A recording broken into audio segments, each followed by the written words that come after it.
ನಮಸ್ಕಾರ ಮಾಮ. ನಮಸ್ಕಾರ. ನೆನ್ನೆ ಉಪನ್ಯಾಸ ಬಹಳ ಚೆನ್ನಾಗಿತ್ತು ಇದು. ಮುಕ್ತಿ ಮಾರ್ಗಕ್ಕೆ ಹೋಗೋರ್ಗೆ ಬಹಳ ಚೆನ್ನಾಗಿತ್ತು ಮಾಮ.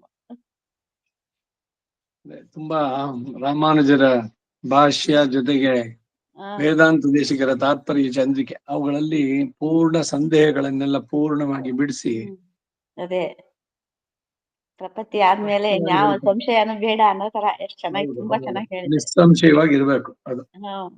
ಹಾಗೆ ಶುರು ಮಾಡೋಣ.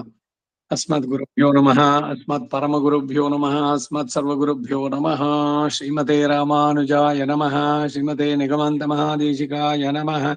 श्रीमान् वेङ्कटनाथार्यः कवितार्किककेसरी वेदान्ताचार्यवर्यो मे सन्निधत्तां सदा हृदि. गुरुभ्यः तद्गुरुभ्यश्च नमो भागमदीमहे वृणीमहे च तत्राद्यो दम्पती जगदाम्पति स्वशेषभूतेन मया स्वीयैः सर्वपरिच्छदैः विधातुं प्रीतमात्मानं श्रीमान् प्रकृमते स्वयं. शुक्लाम्बरधरं विष्णुं शशिवर्णं चतुर्भुजं प्रसन्नवदनं ध्यायेत् सर्वविघ्नोपशान्ते. यस्य द्विरदवक्त्राद्याः पारिषद्याः परशतं विघ्नं निघ्नन्ति सततं विश्वक्सेनमुपास्ते. व्यासं वसिष्ठनब्दारं शक्ते पौत्रमकल्मषं पराशरात्मजं वन्दे शुकधातुं तपोनिधिं. व्यासाय विष्णुरूपाय व्यासरूपाय विष्णवे नमो वै ब्रह्मनिधये वासिष्ठाय नमो नमः. अविकाराय शुद्धाय नित्याय परमात्मने सदैकरूपरूपाय विष्णवे सर्वजिष्णवे सम्यज्ञाय कलापेन महता भारतेन च उपब्रह्मितवेदाय नमो व्यासाय विष्णवे मनिस्निग्धां बुधाभासं वेदं व्यासमकल्मषं वेदव्यासं सरस्वत्या भासं व्यासं नमाम्यहम्. अचतुर्वदनो ब्रह्मा द्विबाहुरपरो हरिः अपाललोचनः शम्भुः भगवान् बादरायणः कृष्णं कमलभद्राक्षं पुण्यश्रवणकीर्तनं वासुदेवं जगद्योनिं नौमि नारायणं हरिं. कृष्णाय यादवेन्द्राय ज्ञानमुद्राय योगिने नाथाय रुक्मिणीशाय नमो वेदान्तवेदिने. सारथ्यमर्जुनस्याजौ कुर्वन् गीतामृतं ददौ लोकत्रयोपकाराय तस्मै कृष्णात्मने नमः. सर्वोपनिषदो गावः दोग्धा गोपालनन्दनः आर्तो वत्सस्सुधीर्भोक्ता दुग्धं गीतामृतं महते मलनिर्मोचनं पुंसां जलस्तारं दिने दिने सगद्गीतां वसिष्ठानं संसारमलमोचनं. गीता सुगीता कर्तव्या किमन्यै शास्त्रविस्तरैः या स्वयं पद्मनाभस्य मुखपद्माद्विनिःसृताः. सर्वशास्त्रमयी गीता सर्वदेवमयो हरिः सर्वतीर्थमयी गंगा सर्वधर्ममयो वनो.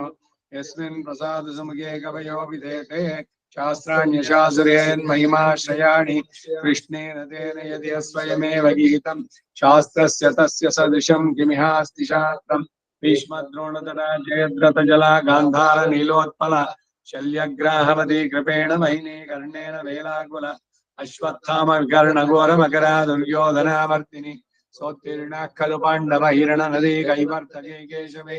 नमोऽस्तु ते व्यासविशालबुद्धे पुल्लारविन्दायतपत्रनेत्र येन त्वया भारततैलपूर्णः प्रज्वालितो ज्ञानमयप्रदीपः प्रपन्नपारिजाताय तोत्रवेत्रैकपाणिः ज्ञानमुद्राय कृष्णाय गीतामृतधुरे नमः. वसुदेवसुतं देवं वंशचाणूरमर्दनं देवकी परमानन्दं कृष्णं वन्दे जगद्गुरुम्. आराशर्यवचः सरोजममलं गीतार्थगन्धोत्कटम् नानाख्यानकेसरं हरिकथा सम्बोधना बोधितं लोके सज्जनषट्पदैरारः पेपीयमानं मुदा भूयात् भारतपङ्कजं कलिमलप्रध्वंसिनः श्रेयसे. ಮೂಕಂ ಕರೋತಿ ವಾಚಾಲಂ ಪಂಗುಂ ಲಂಘಯತೆ ಗಿರಿಂ ಯತ್ಕೃಪಾತಮಹಂ ವಂದೇ ಪರಮಾನಂದಮಾಧವಂ ಯಂ ಬ್ರಹ್ಮ ವರುಣೇಂದ್ರ ರುದ್ರಮರುತಸ್ತುನ್ವಂತಿ ದಿವ್ಯೈಸ್ತವೈಃ ವೇದೈಃ ಸಾಂಗಪದಕ್ರಮೋಪನಿಷದೈರ್ಗಾಯನ್ತಿ ಯಂ ಸಾಮಗಾಃ ಧ್ಯಾನಾವಸ್ಥಿತತದ್ಗತೇನ ಮನಸಾ ಪಶ್ಯन्ति ಯಂ ಯೋಗಿನೋ ಯಸ್ಯಾಂತಂ ನ ವಿದುಃಸುರಾಸುರಗಣಾ ದೇವಾಯ ತಸ್ಮೈ ನಮಃ पार्थाय प्रतिबोधितां भगवता नारायणेन स्वयं व्यासेन ग्रथितां पुराणमुनिना मध्ये महाभारतम् अद्वैतामृतवर्षिणीं भगवतीम् अष्टादशाध्यायिनीम् अम्ब त्वामनुसन्धदामि भगवद्गीते भवद्वेषिणी अष्टमयी समेता श्रीकृष्णाय परब्रह्मणे नमः। अथ श्रीमद्भगवद्गीतासु उपनिषत्सु ब्रह्मविद्यायां योगशास्त्रे श्रीकृष्णार्जुन संवादे ज्ञान योगो नाम षष्ठाध्याये 32 श्लोकः 32 आत्म उपम्येन सर्वत्र समं पश्यति अर्जुन सुखं वा यदि वा दुःखं स योगी परमो मतः ಅರ್ಥವನ್ನ ನೆನ್ನೆ ನೋಡ್ತಾ ಇದ್ವಿ. ಅನೇಕ ಶ್ಲೋಕಗಳಲ್ಲಿ ಹಿಂದೆ ಸಂಬೋಧನೆ ಇಲ್ಲದೆ ಇಲ್ಲಿ ಮಾತ್ರ ಅರ್ಜುನ ಅಂತ ಹೇಳಿರೋದ್ರಿಂದ ಇಲ್ಲಿಗೆ ಕರ್ಮಯೋಗದ ಸಂಪೂರ್ಣ ಪರಿಪಕ್ವ ದಶೆ ಮುಗಿಯೋದ್ರಿಂದ ಕರ್ಮಯೋಗದ ಮಹಾತ್ಮೆ ಉಪದೇಶವ ಅದಕ್ಕೆ ನಿಗಮನ ಮಾಡಲ್ಪಟ್ಟಿತು ಅಂತ ಸೂಚಿಸೋದಕ್ಕಾಗಿ ಹಾಗೆ ಸಂಬೋಧನೆಯೊಂದಿಗೆ ನಿಗಮನ ಎಂದು ಭಾವಿಸುವಂತ ಯಾವ ಕರ್ಮಯೋಗಿಯು ವಿಪಾಕ ದಿಶೆಯಲ್ಲಿ ಸರ್ವತ್ರ ತನ್ನಲ್ಲೂ ಇತರರಲ್ಲೂ ಸಹ ಎಲ್ಲರಲ್ಲೂ ಆತ್ಮೋಪಮ್ಯೇನ ಆತ್ಮಾವಿಗೆ ಪ್ರಕೃತಿ ಸಂಬಂಧ ಇಲ್ಲದೆ ಇರುವಾಗ ಎಲ್ಲ ಆತ್ಮರು ಅಸಂಕುಚಿತ ಜ್ಞಾನೈಕಾಕಾರತೆಯಿಂದ ಸಮರಾಗಿರೋದ್ರಿಂದ ಸರ್ವತ್ರ ಎಂಬುದು ಕಾಕಾಕ್ಷಿನೆಯಿಂದ ಎರಡು ಕಡೆಗೂ ಅನ್ವಯಿಸ್ತಕ್ಕದ್ದು. ಸರ್ವತ್ರ ಎಲ್ಲ ಕಡೆಯಲ್ಲೂ ಅಂದರೆ ತನ್ನಲ್ಲೂ ಇತರರಲ್ಲೂ ಸುಖಂವಾ ಸುಖವನ್ನೇ ಆಗ್ಲಿ ದುಃಖಂವಾ ದುಃಖವನ್ನೇ ಆಗ್ಲಿ ಪ್ರಕೃತಿಯ ದೇಹಕ್ಕೆ ಸಂಬಂಧಿಸಿದ್ದೇ ವಿನಃ ಆತ್ಮಾವಿಗೆ ಸಂಬಂಧಿಸಿದ್ದಲ್ಲ ಎಂದು ಈ ವಿಷಯದಲ್ಲಿ ಎಲ್ಲ ಆತ್ಮರು ಸಮರು ಎಂದು ಸರ್ವತ್ರ ಎಲ್ಲ ಆತ್ಮರಲ್ಲೂ ನೋಡುತ್ತಾನೋ ಸ ಯೋಗಿ ಅಂತಹ ಯೋಗಿ ಈಗ ಪರಮೋಮತಃ ಯೋಗದ ಪರಮ ಕಾಷ್ಟಾದಶೆಯನ್ನು ಹೊಂದಿರುವುದರಿಂದ ಸರ್ವೋತ್ಕೃಷ್ಟ ಎಂದು ಭಾವಿಸೋದು ನನ್ನ ಅಭಿಪ್ರಾಯ ಎಂದು ಶ್ರೀಕೃಷ್ಣ ಉಪದೇಶಿಸಿದ. ಯೋಗದಲ್ಲೇ ಮಗ್ನನಾದವನಿಗೆ ಇದು ಸುಖ ಇದು ದುಃಖ ಎಂಬ ವಿವೇಕ ಜ್ಞಾನನೇ ಇರೋದಿಲ್ಲ. ತನಗೆ ಪ್ರಾಪ್ತವಾದವುಗಳ ವಿಷಯದಲ್ಲಿ ಇತರರಿಗೆ ಪ್ರಾಪ್ತವಾದಾಗ ಹೇಗೆ ನಿರ್ವಿಕಾರವೋ ಹಾಗೆ ಎಂಬ ಭಾವ. ಪ್ರಹ್ಲಾದನು ಪರಮಾತ್ಮನನ್ನು ಧ್ಯಾನಿಸುವ ಹಾಗೆ ಇದ್ದ ಎಂದು ಹೇಳಲ್ಪಟ್ಟಿದೆ. ಸುಖ ದುಃಖಗಳಿಂದ ವಿಕಾರ ಹೊಂದದ ಸ್ಥಿತಿ ಆ ಧ್ಯಾನವನ್ನು ಬಿಟ್ಟಾಗಲೂ ಕೂಡ ಅದು ಅನುವರ್ತಿಸಿ ಬರುತ್ತೆ ಅನ್ನೋದು ತಾತ್ಪರ್ಯ ಅಂದ್ರು. ಈಗ ರಾಮಾನುಜರ ಭಾಷೆ ನೋಡೋಣ. ಸ್ವಾತ್ಮನಶ್ಚಾನ್ಯೇಷಾಂಚ ಆತ್ಮನಾಂ ಅಸಂಕುಚಿತ ಜ್ಞಾನೈಕಾಕಾರತ ಯೌಪಮ್ಯೇನ ಸ್ವಾತ್ಮನಿ ಅನ್ಯೇಷು ಚ ಸರ್ವತ್ರ ವರ್ತಮಾನಂ ಪುತ್ರ ಜನ್ಮಾದಿರೂಪಂ ಸುಖಂ ತನ್ಮರಣಾದಿರೂಪಂಚ ದುಃಖಂ ಅಸಂಬಂಧ ಸಾಮ್ಯಾತ್ ಸಮಂ ಯಹ ಪಶ್ಯತಿ ಪರಪುತ್ರ ಜನ್ಮ ಮರಣಾದಿ ಸಮಂ ಸ್ವಪುತ್ರ ಜನ್ಮ ಮರಣಾದಿಕಂ ಯಃ ಪಶ್ಯತಿ ಇತ್ಯರ್ಥಃ. ಸ ಯೋಗಿ ಪರಮೋ ಮತಃ ಯೋಗ ಕಾಷ್ಠಾಂಗತೋ ಮತಃ. ಸ್ವಾತ್ಮನಶ್ಚ ತನ್ನ ಆತ್ಮಾವಿಗೂ ಅನ್ಯೇಷಾಂಚ ಆತ್ಮನ ಇತರ ಆತ್ಮರುಗಳಿಗೂ ಅಸಂಕುಚಿತ ಜ್ಞಾನೈಕಾಕಾರತೆಯ ಸಂಕೋಚ ಇಲ್ಲದಿರುವ ಜ್ಞಾನೈಕಾಕಾರತೆ ಇರೋದರಿಂದ ಔಪಮ್ಯೇನ ದೃಷ್ಟಾಂತ ಇರೋದರಿಂದ ಅಂದರೆ ಸಮತ್ವ ಇರುವುದರಿಂದ ಸ್ವಾತ್ಮನೆ ಅನ್ಯೇಷು ಚ ಸರ್ವತ್ರ ತನ್ನ ಆತ್ಮಾವಿನಲ್ಲೂ ಇತರರ ಆತ್ಮಗಳಲ್ಲೂ ಹೀಗೆ ಎಲ್ಲ ಕಡೆಯಲ್ಲೂ ವರ್ತಮಾನ ಇರುತ್ತಿರುವ ಪುತ್ರ ಜನ್ಮಾದಿರೂಪಂ ಸುಖಂ ಪುತ್ರೋತ್ಪತ್ತಿ ಉಂಟಾಗುವುದೇ ಮೊದಲಾದ ಸುಖವನ್ನ ತನ್ಮರಣಾದಿರೂಪಂಚ ದುಃಖಂ ಅಂತಹ ಮಗನ ಮರಣವೇ ಮೊದಲಾದ ದುಃಖವನ್ನ ಅಸಂಬಂಧ ಸಾಮ್ಯಾತೆ ತನಗೂ ಅವರಿಗೂ ಏನೊಂದು ಸಂಬಂಧ ಇಲ್ಲವಾಗಿ ಅವರು ತಾನು ಹೀಗೆ ಸಮರಾಗಿ ಇರೋದ್ರಿಂದ ಸಮಂ ಪಶ್ಯತಿ ಸಮವಾಗಿ ನೋಡುತ್ತಾನೋ ಅಂದರೆ ಸುಖವೆಂದು ಹಿಗ್ಗದೆ ದುಃಖ ಎಂದು ಖೇದ ಹೊಂದದೆ ನಿರ್ವಿಕಾರನಾಗಿರ್ತಾನೋ ಅದರ ಅಭಿಪ್ರಾಯವನ್ನ ವ್ಯಕ್ತಪಡಿಸ್ತಾರೆ. ಸ್ವಪುತ್ರ ಜನ್ಮ ಮರಣಾದಿಕಂ ತನ್ನ ಸ್ವಂತ ಪುತ್ರನ ಜನ್ಮ ಮರಣಾದಿಗಳನ್ನ ಪರಪುತ್ರ ಜನ್ಮ ಮರಣಾದಿ ಸಮಂ ಇತರ ಪುತ್ರ ಜನ್ಮ ಮರಣಾದಿಗಳಿಗೆ ಸಮವಾದದಾಗಿ ಯಫ್ ಪಶ್ಯತಿ ಇತ್ಯರ್ಥಃ ಯಾವ ಕರ್ಮಯೋಗಿ ಭಾವಿಸ್ತಾನೋ ಎಂಬ ತಾತ್ಪರ್ಯ. ಸಯೋಗಿ ಪರಮೋ ಮತಃ ಎಂದರೆ ಯೋಗ ಕಾಷ್ಠಾಂಗತೋ ಮತಃ ಅಂತಹ ಯೋಗಿಯು ಯೋಗದ ಪರಮೋತ್ಕೃಷ್ಟ ದಶೆಯನ್ನು ಹೊಂದಿದವನು ಎಂದು ನನ್ನ ಅಭಿಪ್ರಾಯ. ಸ್ವಂತ ಮಗನ ವಿಷಯದಲ್ಲಿ ಸಾವು, ಅಯ್ಯೋ ಬೇಡ ಬೇಡ ಅಕ್ಕ ಬಿಡ್ತು ಅನ್ನೋ ಹೆಸರು ಕೇಳೋಕೆ ನಮಗೆ ಭಯ, ಎಲ್ಲಿ ಏನಾಗ್ಬಿಡುತ್ತೋ ಅಂತ ಅನ್ನೋದು. ಬೇರೆಯವ್ರ ಮಗ ಸತ್ರೆ ಏನಾರು ಅನ್ಸುತ್ತೋ? ಆ ಬೇರೆಯವ್ರ ಮಗ ಸತ್ತ ಅಂತ ಕೇಳಿದಾಗ ಏನ್ ನೀವ್ ಹೇಗಿರ್ತೀರೋ ಹಾಗೆ ನಿಮ್ಮ ಮಗ ಸತ್ತಾಗ್ಲೂ ಕೂಡ ಬಿಡಬೇಕು ಅಂತ. ಇಲ್ಲಿ ದುಃಖವನ್ನು ಪಡೋದಾಗ್ಲಿ ಸುಖವನ್ನೇ ಆಗ್ಲಿ ಎರಡನ್ನು ಕೂಡ ಬಿಡುತ್ತಾರೆ.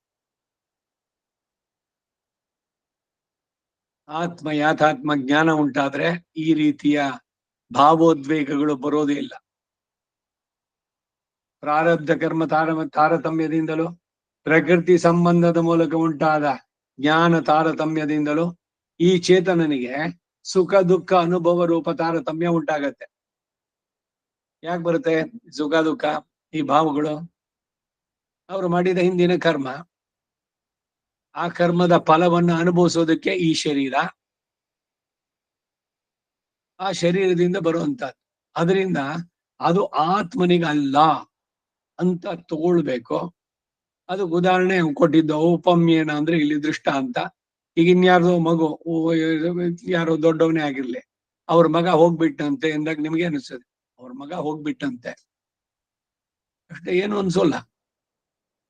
ಹಾಗೆ ತನ್ನ ಮಗ ಹೋದ್ರು ಕೂಡ ಏನು ಅನ್ನಿಸ್ಬಾರ್ದು. ಇದು ಯೋಗದ ಕಾಷ್ಟಾಂಗತಿ ಅಂತ ಹೇಳುವಂತ.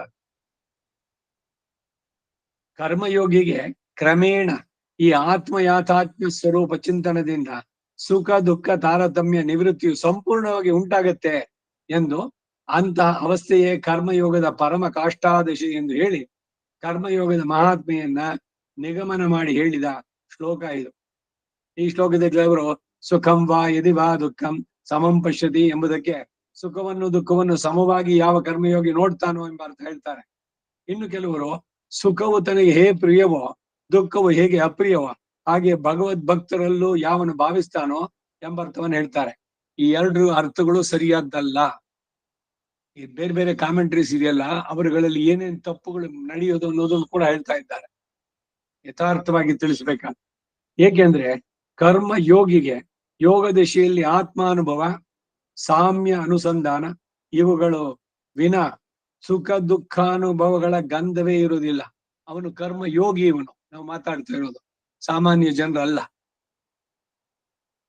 ಹೀಗಿರುವಾಗ ಕರ್ಮಯೋಗಿಯು ವಿಪಾಕ ದಿಶೆಯಲ್ಲಿರುವಾಗ ಸುಖವು ಹೇಗೆ ಪ್ರಿಯವೋ ದುಃಖವೋ ಅಪ್ರಿಯವೋ ಎಂದು ಅರ್ಥ ಮಾಡೋದು ಸಮಂಜಸವಾಗೋದಿಲ್ಲ. ಅವನು ಕರ್ಮಯೋಗಿ ಆದವನು ಎರಡನ್ನು ಕೂಡ. ಯಾಕೆಂದ್ರೆ ಆತ್ಮದ ಜ್ಞಾನ ಉಂಟಾದಾಗ ಏನಿದ್ರು ಅದು ಶರೀರಕ್ಕೆ. ಈಗ ರಮಣ ಮಹರ್ಷಿ ವೃತ್ತ ಅಂತ ಮತ್ತೆ ಮತ್ತೆ ಅದೇ ಹೇಳ್ತೀನಿ. ಕೈನಲ್ಲಿ ಆಪ್ಸಿಸ್ ಆಗಿತ್ತು. ಅವರು ಸಮಾಧಿ ಸ್ಥಿತಿನಲ್ಲಿದ್ದಾಗ ಅವರ ಶಿಷ್ಯ ಒಬ್ಬ MBBS ಓದ್ದವನು, ಅಯ್ಯೋ ಅವ್ರಿಗೆ ಎಷ್ಟು ತೊಂದರೆ ಆಗ್ತಾ ಇದೆಯೋ ಅಂತ ಹೇಳ್ಬಿಟ್ಟು ಅದನ್ನೆಲ್ಲ ತೆಗೆದ. ಆಮೇಲೆ ಅವರು ಜಾಗೃತ ಅವಸ್ಥೆಗೆ ಬಂದಾಗ ಯಾರಿಗೆ ಕೆಲಸ ಮಾಡಿದ್ದು ಅಂತ ಕರ್ಸಿದ್ರು ಅವನ್ನ. ನಿನ್ಗೆ ಯಾರು ಹೇಳಿದ್ರು ಇದನ್ನೆಲ್ಲ ತೆಗಿ ಅಂತ? ತಗೊಂಬ, ಅದ್ ಏನೇನ್ ತೆಗೆದ್ಯೋ ಅದನ್ನೆಲ್ಲ ಮತ್ತೆ ಹಾಕು. ಯಾವ್ಯಾವ್ದೋ ಕ್ರಿಮಿಗಳು ಈ ಶರೀರವನ್ನು ಆಶ್ರಯಿಸಿದ್ವು, ಅದರದ್ದಕ್ಕೆ ಯಾಕೆ ಅಡ್ಡಿ ಮಾಡುವಂತದ್ದು ಅಂತ ಹೇಳಿ ಮತ್ ವಾಪಸ್ ಅದನ್ನ ತಂದು ಎಲ್ಲ ಅದನ್ನ ಹಾಕಿ ಕಟ್ಟಿಸ್ಕೊಂಡ್ರು ಅಂತ. ಸದ್ಯ ನೋವು ಬಿಡುಗಡೆ ಆಯ್ತಲ್ಲ, ಆ ಸಂತೋಷನ. ಶರೀರದ ಬಗ್ಗೆ ಅವ್ರಿಗೆ ಯಾವ ನೋವು ಇಲ್ಲ, ಸುಖವೂ ಇಲ್ಲ, ದುಃಖವೂ ಇಲ್ಲ, ಅನುಭವವೇ ಇಲ್ಲ. It's not there.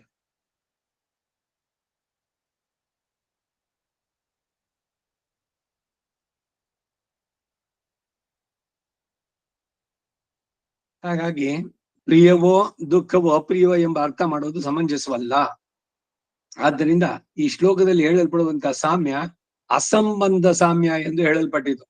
ಶ್ರೀಮದ್ ಶಂಕರಾಚಾರ್ಯರು ಆತ್ಮೋಪಮ್ಯನ ಎಂಬಲ್ಲಿರುವ ಉಪಮಾ ಶಬ್ದಕ್ಕೆ ತುಲ್ಯತ್ವ ಎಂದು ಅರ್ಥ ಮಾಡಿದ್ದಾರೆ. ತುಲ್ಯತ್ವ ಅಂದ್ರೆ ಸಮಾನತೆ, ತೂಗು ನೋಡುವಂತಹದ್ದು. ಆತ್ಮ ಉಪಮ್ಯನ ಎಂಬುದಕ್ಕೆ ಮುಂದೆ ಸಮಂ ಪಶ್ಯತಿ ಎಂಬ ವಿವರಣೆ ಇರೋದ್ರಿಂದ ಆತ್ಮ ತುಲ್ಯತ್ವೇನ ಎಂಬುದೇ ಸರಿಯಾದ ಅರ್ಥ. ಅದನ್ನೇ ಸ್ವಾತ್ಮನಶ್ಚ ಅನ್ಯೇಷಾಂಚ ಆತ್ಮನ ಅಸಂಕುಚಿತ ಜ್ಞಾನೈಕಾಕಾರತ ಯೌಪಮ್ಯೇನ ಎಂದು ವಿವರಿಸಿದ್ದಾರೆ.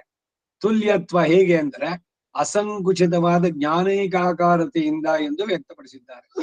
ಆದರೆ ತನಗೆ ಸುಖವು ಹೇಗೆ ಇಷ್ಟವೋ ದುಃಖವು ಅನಿಷ್ಟವೋ ಹಾಗೆ ಇತರರಿಗೂ ಎಂದು ಭಾವಿಸತಕ್ಕದ್ದು ಎಂಬ ಅಭಿಪ್ರಾಯ ಸರಿಯಾಗಿ ತೋರುವುದಿಲ್ಲ ಎಂದು ತಿಳಿಸುವುದಕ್ಕಾಗಿ ಈ ಶ್ಲೋಕದಲ್ಲಿ ಹೇಳಲ್ಪಡುವ ಅಸಂಬಂಧ ಸಾಮ್ಯ ಎಂದು ಹೇಳಿ ಅದನ್ನೇ ವ್ಯಕ್ತಪಡಿಸಿದ್ದಾರೆ.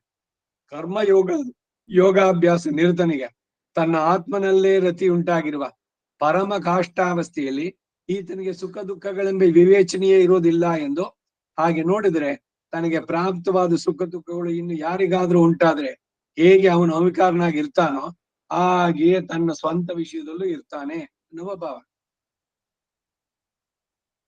ಅಹಿಂಸಕತ್ವ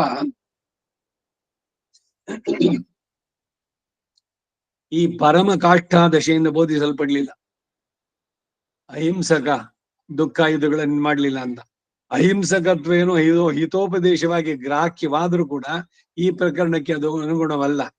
ಗಾಂಡೀವವನ್ನು ಬಿಸಾಡಿದ ಅರ್ಜುನ ಕೈಯಿಂದ ಗಾಂಡೀವವನ್ನು ಧರಿಸುವ ಹಾಗೆ ಮಾಡುವ ಪ್ರಕರಣದಲ್ಲಿ ಅಹಿಂಸಕತ್ವೋಪದೇಶ ಕಾರ್ಯಕಾರಿಯಾಗದು.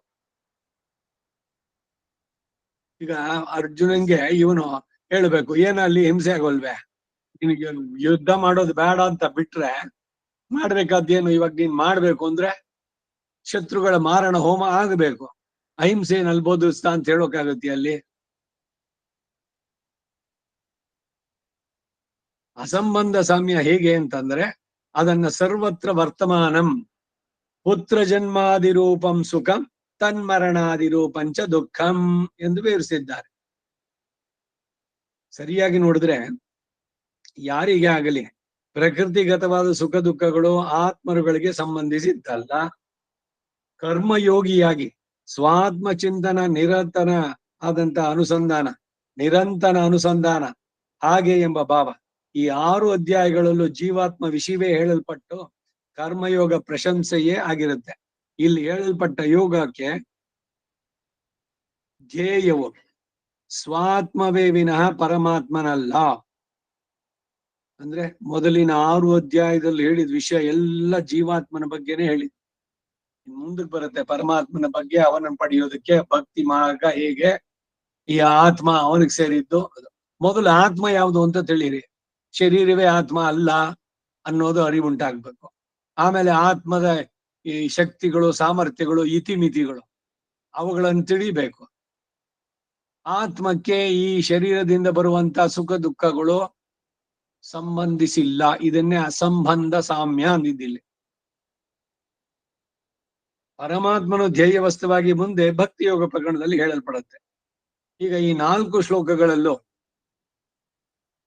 ಜೀವಾತ್ಮರಲ್ಲಿ ಸಾಮ್ಯಾನುಸಂಧಾನವೇ ಹೇಳಲ್ಪಟ್ಟಿದ್ದು. 29ನೇ ಶ್ಲೋಕದಲ್ಲಿ 29ನೇದರಲ್ಲಿ ಜ್ಞಾನಾಕಾರತೆಯಿಂದ ಎಲ್ಲ ಆತ್ಮರಿಗೂ ಸಾಮ್ಯ. 30ರಲ್ಲಿ ಪ್ರಕೃತಿ ವಿಯುಕ್ತ ದಶೆಯಲ್ಲಿ ಎಲ್ಲ ಆತ್ಮರಿಗೂ ಪರಮಾತ್ಮನೊಂದಿಗೆ ಸಾಮ್ಯ. ಯಾಕೆಂದ್ರೆ ಕರ್ಮದ ಇದನ್ನು ಪೂರ್ಣವಾಗಿ ಬಿಡಿಸ್ಕೊಂಡ್ಬಿಟ್ಟಿದ್ದಾನೆ, ಅವನು ತನ್ನ ಸ್ವಸ್ವರೂಪದಲ್ಲಿ ಇದ್ದಾನೆ, ಸ್ವಸ್ಥನಾಗಿದ್ದಾನೆ. ಅದರಿಂದ ಪರಮಾತ್ಮನ ಜೊತೆಗೆ ಅವನಿಗೆ ಆನಂದ ಏನಿದೆಯೋ ಅದನ್ನು ಇವನು ಪಡೆಯುವಂತ ಸ್ಥಿತಿ. ಅದಕ್ಕಾಗಿ ಪರಮಾತ್ಮನೊಂದಿಗೆ ಸಾಮ್ಯ. 31ರಲ್ಲಿ ಎಲ್ಲ ಆತ್ಮರು ಪರಮಾತ್ಮ ಶರೀರವಾಗಿ ಪರಮಾತ್ಮನೊಂದಿಗೆ ಏಕೀಭವಿಸಿರುವ ಸಾಮ್ಯ. ಅಪೃಥಕ್ ಸಿದ್ಧ ವಿಶೇಷಣ ಅನ್ನೋ ಪದ ಬಂತಲ್ಲಿ. ಪರಮಾತ್ಮನನ್ನು ಬಿಟ್ಟು ಜೀವಾತ್ಮ ಇರ್ಲಿಕ್ಕೆ ಸಾಧ್ಯನೇ ಇಲ್ಲ. 32ರಲ್ಲಿ ಪ್ರಕೃತಿ ವಿಯುಕ್ತ ದಶೆಯಲ್ಲಿ ಅಂದ್ರೆ ಈ ಕರ್ಮದ ಇವುಗಳ ಅಂಟನ್ನ ಪೂರ ಬಿಡಿಸ್ಕೊಂಡವನು. ಸುಖ ದುಃಖಗಳು ಯಾವುದು ಕೂಡ ಯಾವ ಆತ್ಮರಿಗೂ ಸಂಬಂಧಿಸಿದ್ದಲ್ಲ ಎಂಬ ಅಸಂಬಂಧ ಸಾಮ್ಯ. ಹೀಗೆ 4 ವಿಧದ ಸಾಮ್ಯಗಳು ಇಲ್ಲಿ ಹೇಳಲ್ಪಟ್ಟಿದ್ದು. ಅವುಗಳಲ್ಲಿ ಉತ್ತರೋತ್ತರವಾದ ಅತಿಶಯವಾದದ್ದು ಎಂದು ಹೇಳಿ ಪರಾಕಾಷ್ಠ ದಶೆಯಲ್ಲಿ ಸುಖ ದುಃಖಗಳ ಗಂಧವೇ ಇಲ್ಲದ ನಿರ್ವಿಕಾರ ದಶೆ ಉಪದೇಶಿಸಲ್ಪಟ್ಟಿತು. ಈ ಒಂದು ಕಾರಣದಿಂದಾನೇ ಯೋಗಿಗಳಿಗೆ ಏನು ಬೇಕಿಲ್ಲ, ಬರೀ ಒಂದ್ ಲಂಗೋಟಿ, ಎಂತ ಹಿಮಾಲಯದಲ್ಲೂ ಇರ್ತಾರೆ. ಯಾಕೆ? ಸಂವೇದನೆನೇ ಇಲ್ಲ. ಚಳಿ ಅಯ್ಯೋ ಆಗ್ತಾ ಇಲ್ಲ, ಹಂಗೆ ಹಿಂಗೆ ಏನು, ಶರೀರವೇ ನಾನು ಅಂದಾಗ ಅದೆಲ್ಲ ಇಲ್ದಿದ್ರೆ ಶರೀರ ಅದಕ್ಕೆ ಸರಿಯಾಗಿ ವರ್ತಿಸುತ್ತೆ. ಆಹಾರವೂ ಬೇಕಿಲ್ಲ, ಕೇವಲ ವಾಯು ಭಕ್ಷಕರು, ಗಾಳಿನೇ ಆಹಾರ. ಯಾವ ರೀತಿ ನೇಮಿಸಿದ್ದು ಶರೀರವನ್ನ? ಇದು ಭಗವಂತ ಕೊಟ್ಟಂತ ಒಂದು ಬಹಳ ಅತಿ ಉತ್ತಮವಾದದ್ದು, ಅಪರೂಪವಾದದ್ದು. ಶರೀರ ಸುಲಭವಾಗಿ ಸಿಕ್ಕಿಲ್ಲ ಅನ್ನೋದೊಂದು, ಮತ್ತೆ ಯಾವುದೇ ಪರಿಸರಕ್ಕೂ ಇದು ಅಡ್ಜಸ್ಟ್ ಆಗ್ಬಲ್ದು. ನೀವು ನನಗೇನು ಆಗೋಲ್ಲ, ಕಾಲ ಎತ್ತೋಕ್ಕಾಗೋಲ್ಲ ಅನ್ನಿ, ಖಂಡಿತ ಶರೀರ ಹಂಗೆ ಬಿಹೇವ್ ಮಾಡತ್ತೆ. ಇಲ್ಲ ನನ್ನ ಕೈಲಿ ಸಾಧ್ಯವಾಗತ್ತೆ ಎಲ್ಲಾನು ಅಂತ ಹೇಳಿ ಎದ್ದು ಓಡಿ, ಅವಾಗ ಅದು ಸಾಧ್ಯ. ತುಂಬಾ ಶೆಕೆ, ಅಯ್ಯೋ ಫ್ಯಾನ್ ಇಲ್ಲ ಇಂದ ಕುಕ್ಕರ್ತ್ಕೆ ಇರಲ್ಲ ವರ್ಕ್ಷಣಮು, ಏನ್ ಪ್ರಾಣ ಹೋಗುತ್ತಾ ನಿಮ್ಗೆ? ಯಾಕೆ ಮನಸ್ಸಿನಲ್ಲಿ ನೀವು ಹಾಗೆ ಅನ್ಕೊಂಡಿರೋದು? ಅಯ್ಯೋ ಏನ್ ಬೆವರುತ್ತಾ? ಸರಿ ಆಗ್ಲಿ, ಶರೀರ ಹವಾಮಾನದ ಇದರದಕ್ಕೆ ಬೆವರುತ್ತೋ ಆಯ್ತು, ಕಂಫರ್ಟ್ಸು AC ಹಾಕ್ಬಿಡಿ. ಈ ಅತಿಯಾದ ಸುಖ ಬಯಸೋರಿಗೆ ಕಷ್ಟಗಳು ಕ್ಲೇಶಗಳು ಜಾಸ್ತಿ. ಯಾಕೆ ಗೊತ್ತಾ? They cannot adjust to the other circumstances. ನೀವು ಯಾವ್ದಕ್ಕಾದ್ರೂ ಸಮರ್ಥವಾಗಿರ್ತೀನಿ, AC ಇದೆಯಾ ಸಂತೋಷ, ಉಪಯೋಗಿಸಿ. AC ಇಲ್ವಾ, ಹಾಗೂ ಕೂಡ ನಾನು ಇರಬಲ್ಲೆ ಅನ್ನೋಂಗ್ ಇರಬೇಕು. ಸೊ ಶರೀರದ ಇಂದ್ರಿಯಗಳ ಮೂಲಕ ಬರುವಂತ ಈ ಅನುಭವಗಳನ್ನ ಪ್ರಧಾನವಾಗಿ ತಗೋಬಾರದು. ಶರೀರದ ಪೋಷಣೆ ಸುಖ ಇದೆಯಲ್ಲ, ಇದು ಜೀವನದ ಗುರಿ ಅಲ್ಲ. ಇದೇನೆ ಮೂಲತಃ ಎಲ್ಲರಿಗೂ ತಿಳಿಸುವಂತ ಸಂದೇಶ. ಈಗಿನ ಎಲ್ಲ ಯುವಕರು ಇವರುಗಳೆಲ್ಲ ವಿವಾಹ ಆಯ್ತು, ಪತ್ನಿ, ಮಕ್ಕಳು, ಕೆಲಸ, ಈ ಎರಡು ಬಿಟ್ರೆ ಅವ್ರಿಗೆ ಇನ್ನೇನ್ ಪ್ರಪಂಚ ಇಲ್ವೇ ಇಲ್ಲ. ಪರಸ್ಪರ ಇಬ್ರುವೆ ಅವ್ರು ಬಯಸಿದ್ದನ್ನೆಲ್ಲ ತರಬೇಕು, ಸಿಗ್ಬೇಕು. ಕಾರ್ ತಗೊಂಡಾಯ್ತು, ಮತ್ತೊಂದಾಯ್ತು, ಇದಾಯ್ತು. ಮತ್ತಿನ್ನೊಂದು ಭಯ, ನಾಳೆ ದಿವಸ ಕೆಲಸ ಹೋಗ್ಬಿಟ್ರೆ ಏನ್ ಕತೆ ಅಂತ. ಇನ್ನು ಎಲ್ಲ ಸಾಲ ಮಾಡ್ಬಿಡೋದು.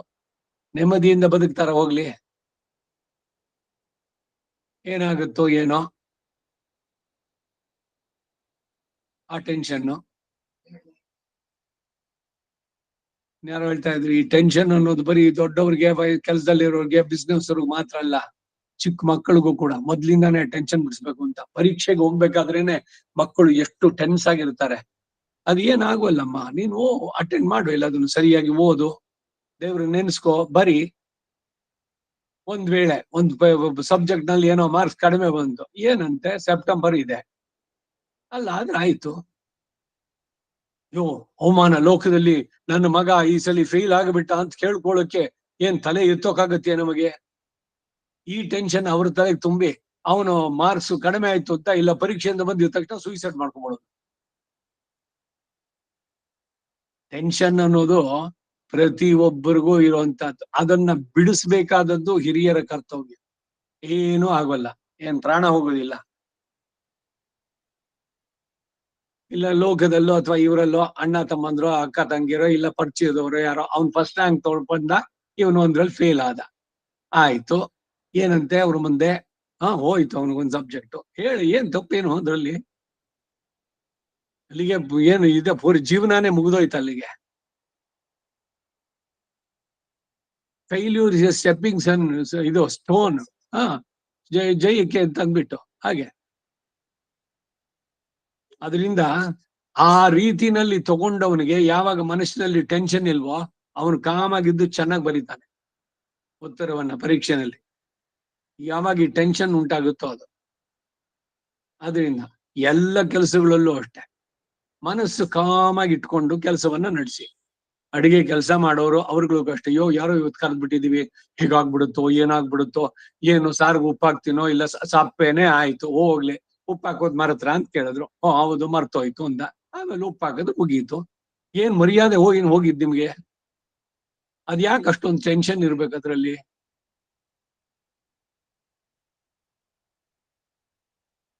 ಪ್ರಾಪಂಚಿಕವಾದ ಎಲ್ಲ ವಿಷಯಗಳಲ್ಲೂ ಅಷ್ಟೇ ಎಲ್ಲೂ ಟೆನ್ಷನ್ ಅನ್ನೋದೇ ಇರಬಾರ್ದು. ಮನಸ್ಸು ಕಾಮಾಗಿರ್ಬೇಕು. ಯಾವಾಗ ಈ ಅನ್ನೋದನ್ನ ಬಹಳವಾಗಿ ಮಾಡ್ಕೊಂಡು, ಅಯ್ಯೋ ನನ್ ಕೈಲಿ ಆಗೋಲ್ಲ, I cannot take a no, ನಾನು ಇಲ್ಲ ಅಂತ ಅನ್ನೋದನ್ನ ಕೇಳೋದಕ್ಕಾಗಲ್ಲ. ಅವ್ರನ್ನ ವಿಚಾರಿಸಿ, ಅಯ್ಯೋ ಅವ್ರು ಇಲ್ಲ ಅಂದ್ಬಿಟ್ರೆ ಆಮೇಲೆ ಏನಾಗ್ಬಿಡ್ತೀನಿ ನಾನು, ಏನಾಗತ್ತೆ? ನೀವೇನೋ ಕೇಳಿದ್ರಿ ಅವ್ರು ಕೊಡಲ್ಲ ಅಂದ್ರು, ಸರಿ ಆಯ್ತು, ಪ್ರಯತ್ನ ಮಾಡಿದ್ರಿ ಸಿಗ್ಲಿಲ್ಲ, ಬೇರೆ ಏನೊಂದು ಆಲ್ಟರ್ನೇಟಿವ್ ನೋಡೋದು. ಆಮೇಲೆ ಪ್ರಯತ್ನ ಮಾಡೋದಕ್ಕೇನೆ ಇಲ್ಲಿ ನನ್ ಮರ್ಯಾದೆ ಹೋಗ್ಬಿಡುತ್ತೋ? ಏನ್ ಮರ್ಯಾದೆ, ಏನಿದು? ಅನೀತಿ ಕೆಲಸ ಮಾಡೋದಕ್ಕೆ ನಾಚ್ಕೋಬೇಕು. ಈಗೇನೋ ಒಬ್ಬರನ್ನ ಯಾರನ್ನೋ ಕೇಳಿದ್ರಿ, ಇಲ್ಲ ಯಾವ್ದೋ ಕೆಲಸ ಮಾಡಿದ್ರಿ ಸಿನ್ಸಿಯರ್ ಆಗಿ, ಅದು ಸಕ್ಸಸ್ ಆಗ್ಲಿಲ್ಲ, ಅದಕ್ಕೇನು ಲೋಕದಲ್ಲಿ ಏನ್ ಅಂದ್ಬಿಡ್ತಾರೋ, ಫೇಲ್ಯೂರು ಇದು, ಇವೆಲ್ಲ ಹೋಗ್ಬೇಕು. ಇದಕ್ಕೆಲ್ಲ ಪೂರ್ಣವಾಗಿ ಯೋಗ ದಶೆನಲ್ಲಿ ಬಂದ್ರೆ ಏನು ಅನ್ಸಲ್ಲ ಅವನಿಗೆ. ಸುಖನೂ ಅಷ್ಟೇನೆ, ಯಾರೋ ಬಹಳಷ್ಟೆಲ್ಲ ಅವ್ರು ಬಿಟ್ರಿಲ್ಲ, ಅವರು ಈ ಸೋ ಯೂನಿಕ್, ಎಲ್ಲದ್ರಲ್ಲೂ ಕೂಡ ಅವ್ರು ಏನೇ ಮಾಡೋದು ಕೂಡ ಎಲ್ಲ ಮಾಡ್ತಾರೆ. ಒಳ್ಳೆ is A very successful man, ಜೀವನದಲ್ಲಿ ತುಂಬಾ ಸಾಧನೆಯನ್ನ ಮಾಡಿದ್ರು. ಏನ್ ಸಾಧನೆ? ಧನ ಧಾನ್ಯ ಪಶು ಬಹುಪುತ್ರ ಲಾಭ, ಇದಿಷ್ಟೇನೆ ಸಾಧನೆಯ ಇದು? ಈ ಮಾತನ್ನ ನಾನು ನನ್ನ ಕಸಿನ್ ಈ ಕುಮಾರವ್ಯಾಸ ಮಂಟಪದಲ್ಲಿ ನನ್ನ ಇದಕ್ ತಂದವರು ಅನಂತ್ ಸ್ವಾಮಿ ಅಂತ ME ಮಾಡೋದಕ್ಕೆ ರೂರ್ಕಿಗೆ ಹೋಗಿದ್ದು. 25 ವರ್ಷ ನನ್ಗವಾಗ ದಾಂಡೇಲಿನಲ್ಲಿದ್ದೆ. ಸುಮ್ನೆ ಒಂದ್ ಪತ್ರ ಬರೆದೆ, ನಾವೆಲ್ಲ ಪತ್ರ ವ್ಯವಹಾರ ಮಾಡ್ತಾ ಇದ್ವಿ. ನನಗೆ 25 ವರ್ಷ ಆಗ್ತಾ ಇದೆ. 25 ವರ್ಷಕ್ಕೆ ನಾನು ಏನು ಜೀವನದಲ್ಲಿ ಸಾಧಿಸಿದ್ದು? BSc ಮಾಡಿದ್ದು ದೊಡ್ಡ ಸಾಧನೆನಾ? BSc ಇಲ್ದಿದ್ರೆ BA ಇಲ್ದಿದ್ರೆ BCom ಇಲ್ದಿದ್ರೆ ಡಿಪ್ಲೊಮಾ, ಎಂತದೋ ಒಂದು ಹೊಟ್ಟೆ ಪಾಡ್ಗೊಂದು. ಅಯ್ಯೋ BA ಸಿಗ್ಲಿಲ್ಲ, ಇಲ್ಲ MBBS ಆಗ್ಲಿಲ್ಲ, ಏನ್ ಬದುಕ್ಲೇ ಇಲ್ವಾ ಬೇಗ ಮನುಷ್ಯರು? MBBS BE ಓದ್ದೇ ಇರೋರೆಲ್ಲ ಮನುಷ್ಯರೇ ಅಲ್ವಾ? ಈ ಅವೆನ್ಯೂ ರೋಡ್ ನಲ್ಲಿ ಒಬ್ಬ ಏನು ಓದಿಲ್ಲ, ಅವನು ಬಿಸ್ನೆಸ್ ನಲ್ಲಿ ಬಹಳ ಸಕ್ಸಸ್ಫುಲ್ ಪರ್ಸನ್. ವಿದ್ಯೆ ಕಲಿಬಾರದು ಅಂತ ಹೇಳ್ತಾ ಇಲ್ಲ, ಏನ್ ನಿಜವಾಗ್ಲೂ ಸಾಧಿಸಿದ್ದು? ಬಾಕಿ ಎದ್ದವ್ರಿಗೆ ಬಿಸ್ನೆಸ್ ಸಕ್ಸಸ್ ಆಗೋದು, ಆ ಬಿಸ್ನೆಸ್ ಸಕ್ಸಸ್ ಆಗೋದು ಓದ್ದೇ ಇದ್ದವ್ರಿಗೆ ಜಾಸ್ತಿ ಆಗೋದು. ಬಿಸ್ನೆಸ್ ಅಲ್ಲ, ಸತ್ಯ ಏನು ಗೊತ್ತೇನು ಗೋಪಾಲ್ ಕೃಷ್ಣ? ಇವ್ರು ಕ್ವಾಂಟಿಟಿ ಉಂಟಷ್ಟೇ. ಒಂದಗಳು ಹೆಚ್ಚಿರೋದು, ಒಂದಗಳು ಕೊರೆ ಇರೋದು. ತಿಂದ ನೀನು ನನ್ನ ಋಣ ತೀರುತ್ತಲೇ ಪಯಣ, ಎಲ್ಲಾನು ಋಣಾನುಬಂಧ. ಪಶು ಪತ್ನಿ ಸುತ ಆಲಯ ಪ್ರತಿಯೊಂದು ಅಷ್ಟೇ. ಅದಷ್ಟೇನೆ, ಅದಿಲ್ಲದೆ ಹೋದ್ರೆ ಆಗೋದೇ ಇಲ್ಲ. ಬಟ್ ಅದು ಏನು ಅಂದ್ರೆ, ಹಾಗಂತ ಹೇಳ್ಬಿಟ್ಟು ಸೋಮಾರಿತನ ಅಲ್ಲ, ನೀವೇನು ಮಾಡೋದೇ ಬೇಡ. ನಿಮ್ ಪ್ರಯತ್ನ ನೀವು ಮಾಡಿ ಸಿನ್ಸಿಯರ್ ಆಗಿ, ಕಾಯ ವಾಚ ಮನಸ. ಮಿಕ್ಕಿದ್ದು ಅವನಿಗೆ ಬಿಟ್ಬಿಡಿ, ಕೊಡೋದು ಗಿಡೋದು ಅವನಿಗೆ ಬಿಟ್ಟಿದ್ದು. ಕರ್ಮಣ್ಯೇವ ಅಧಿಕಾರಸ್ಥೆ ಮಾ ಫಲೇಷು ಕದಾಚನ. ಯಾರು ಈ ರೀತಿ ಜೀವನವನ್ನು ನಡೆಸ್ತಾರೋ ಅವ್ರು ನೆಮ್ಮದಿಯ ಜೀವನ ಸಾಡಿಸ್ತಾರೆ.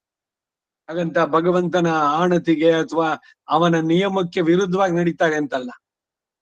ಮಾಡು ಪ್ರಯತ್ನ, ಪ್ರತಿಯೊಬ್ಬರಿಗೂ ಇಷ್ಟ. ನಾನು ಒಂದು ಅರಮನೆ ಕಟ್ಟೋಣ, ನಾನು ರಾಜನಂಗಿರ್ಬೇಕು, ಅದು ಇರ್ಬೇಕು, ಇದು ಇರ್ಬೇಕು ಅಂತೆಲ್ಲ. ಹರಿಚಿತ್ತ ಸತ್ಯ, ಆ ಒಂದು ಕೀರ್ತನೆ ಇದೆಯಲ್ಲ ಪುರಂದರದಾಸರದು, ರಾಜ್ಯ ಭೋಗ ಎಲ್ಲದನ್ನು ಇವನೇನು ಮಾಡದೆ ಇರೋದು ಅದನ್ನು ಚಿತ್ತ ಅಂದ್ರೆ ಅದನ್ನ ಒಪ್ಕೋದ್ನ. ದೇವರೇನ್ರ ಕೊಡ್ಲಣ್ಣ, ಕೊಡದಿದ್ರೆ ಬಿಡ್ಲಣ್ಣ. ಅವನ್ ಹಾಕಿತ್ತಾಳ್ದಂಗೆ ಕಣ್ ಮುಚ್ಕೊಂಡು ಹೇಳ್ದಂಗೆ. ಎಷ್ಟು ಸುಲಭವಾಗಿ ಹೇಳ್ತಾರೆ ನೋಡಿ. ಆ ರೀತಿ ಇರೋವನಿಗೆ ಮನಸ್ಸು ಸಮಾಧಾನ ಚಿತ್ತದಿಂದ ಇರೋದಕ್ಕೆ ಸಾಧ್ಯ. ಅವನು ನಿಜವಾಗ್ಲೂ ಸುಖಿ. ಅವನ ಹತ್ರ ಪಕ್ಕದವ್ರ ಮನೆಯವ್ರು ನೋಡ್ಕೊಂಡು ಅವನು, ಅಯ್ಯೋ ಅವ್ರು ಕಾರ್ ಇಟ್ಕೊಂಡಿದ್ದಾರೆ, ಅವರು 8 ಮಾಡಿ ಇದ್ರಲ್ಲಿ ಇದ್ದಾರೆ, ಇಲ್ಲ 12 ಸ್ಟೋರೀಸ್ ಇದ್ರಲ್ಲಿ ಫ್ಲಾಟ್ ನಲ್ಲಿ ತಗೊಂಡ್ಬಿಟ್ಟಿದ್ದಾರೆ, ಏನ್ ಸ್ವರ್ಗದಲ್ಲಿ ಇದ್ದಾರ? 12ನೇ ಫ್ಲೋರ್ ನಲ್ಲಿ ಇದ್ದಾರೆ. ಅವ್ರಿಗೆ ಯಾಕೆ ಕಂಪೇರ್ ಮಾಡ್ಕೊಳ್ಬೇಕು? ನಮಗಿಂತ ಏನ್ ಕಡಿಮೆ ಇದೆಯೋ ಅಂತವ್ರು ನೋಡಿ ಭಗವಂತ ನನಗೆ ಇಷ್ಟು ಕೊಟ್ಟಿದ್ದಾನಲ್ಲ, ನಿನ್ಗೆ ಧನ್ಯವಾದ ಅಂತ ಹೇಳೋದು ಹೇಗಿದೆ? ಅಯ್ಯೋ ನನಗೆಲ್ಲಾನು ಇದೆ, ಕಾರು ಇದೆ, ಆದ್ರೆ ಅವ್ರ ಹತ್ರ ಇರೋ ಕಾರ್ ಇದೆಯಲ್ಲ ಅದು ನನ್ನ ಹತ್ರ ಇಲ್ಲ. ಇದೇ ಇವರ ದುಃಖಕ್ಕೆ ಕಾರಣ. ಅದರಿಂದ ಈ ಬಯಕೆಗಳು ಇವುಗಳನ್ನೆಲ್ಲ ಬಿಟ್ಟು ಏನು ಭಗವಂತ ಕೊಡ್ತಾನೋ, ಭಗವಂತ ಕೊಡೋದು ಹೇಗ್ ಕೊಡ್ತಾನೆ? ಮತ್ತೆ ಭಗವಂತನನ್ನು ನೀವು ಮಾಡಕ್ಕಾಗಲ್ಲ. ನೀವು ಕೊಟ್ಟಿದ್ರ, ಮಾಡಿಟ್ಟಿದ್ರ, ಹಿಂದೆ ಸುಖವನ್ನ ಅನುಭವಿಸುವಂತಹದ್ದು ನಿಮಗೆ ಇದ್ರೆ, ಹಿಂದಿನ ಜನ್ಮದಲ್ಲಿ ಕೊಟ್ಟಿಟ್ಟಿದ್ರೆ, ಚೆನ್ನಾಗಿ ದಾನ ಮಾಡಿದ್ರೆ, ಇಲ್ಲಿ ಅದರ ಫಲವಾಗಿ ಅವನಿಗೆ ಸಿಗುವಂತದ್ದು. ಸುಖವೂ ಅಷ್ಟೇ, ದುಃಖವೂ ಅಷ್ಟೇ. ಹೀಗೆ ಅನುಸಂಧಾನ. ಸುಖ ದುಃಖಗಳ ಗಂಧವೇ ಇಲ್ವದ ನಿರ್ವಿಕಾರ ದಶೆ, ಅದನ್ನ ಇಲ್ಲಿ ಉಪದೇಶಿಸಿದ್ದು. ಇಂತಹ ಸಾಮಾನ್ಯ ಅನುಸಂಧಾನವು ಜೀವ ಭೇದವನ್ನ, ಜೀವ ಈಶ್ವರ ಭೇದವನ್ನು ಹೇಳುವಂತಹ ವಿಶಿಷ್ಟಾದ್ವೈತಗಳಿಗೆ ಸಲ್ಲುತ್ತದೆಯೇ ವಿನಃ ಅದ್ವೈತಗಳಿಗೆ ಸಲ್ಲುವುದಿಲ್ಲ. ಭಿನ್ನವಾಗಿರುವ ಅವರುಗಳಿಗೇನೆ ಸಮಂಜಸವಾದದ್ದು.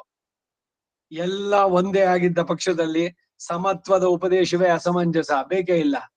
ನೀನೇ ಬ್ರಹ್ಮನಾದ್ಮೇಲೆ ಇನ್ನು ಸಮ ಅಂತ ಹೇಳೋದಕ್ಕೆ ಅರ್ಥಕ್ಕೆ ಏನಾದ್ರು ಅರ್ಥ ಇದೆಯಾ? ಅವಾಗ ಎಲ್ಲಿ ವೈವಿಧ್ಯತೆ ಇದ್ರೆ ಎಲ್ರೂ ಸಮ ಅಂತ ನೀವು ಭಾವಿಸಿ ಅಂತ ಹೇಳೋದು ಸರಿಯಾಗತ್ತೆ. ಆಗ ಏಕತ್ವ ಉಪದೇಶವೇ ಸಾಧುವಾಗುವುದಿಲ್ಲ.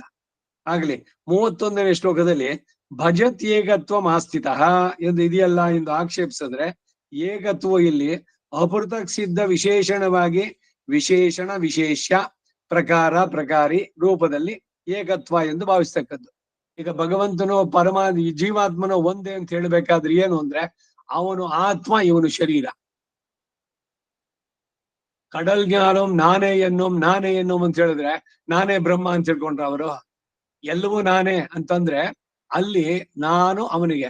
ಈಗ ಅಹಂ ಬ್ರಹ್ಮಾಸ್ಮಿ, ಅಹಂ ಬ್ರಹ್ಮಾತ್ಮಕಂ ಅಸ್ಮಿ ಅನ್ನೋದು ಅರ್ಥ ಆಗಬೇಕು. ಇದೇನೆ ದ್ರವಿಡ ಪಾಠಕ್ಕೂ ಆಂಧ್ರ ಪಾಠಕ್ಕೂ ವ್ಯತ್ಯಾಸ.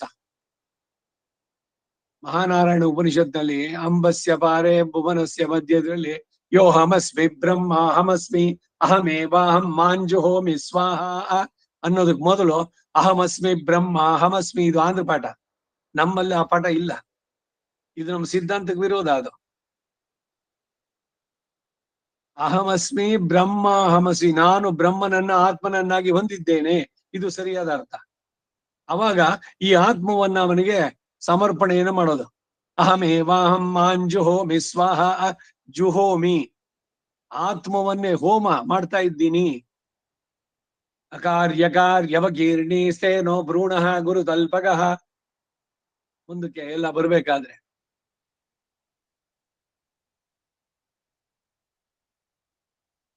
ಐಕ್ಯ ಭಾವವೇ ಉಪದಿಷ್ಟ ಎಂದು ಮುಷ್ಕರ ಹಿಡಿದ್ರೆ ಮುಂದಿನ ಸರ್ವದಾ ವರ್ತಮಾನೋಪಿ ಎಂಬಲ್ಲಿ ಭೇದವೇ ತೋರುತ್ತದೆಯಲ್ಲ ಎಂದೇ ಸಮಾಧಾನ ಹೇಳ್ತೇವೆ.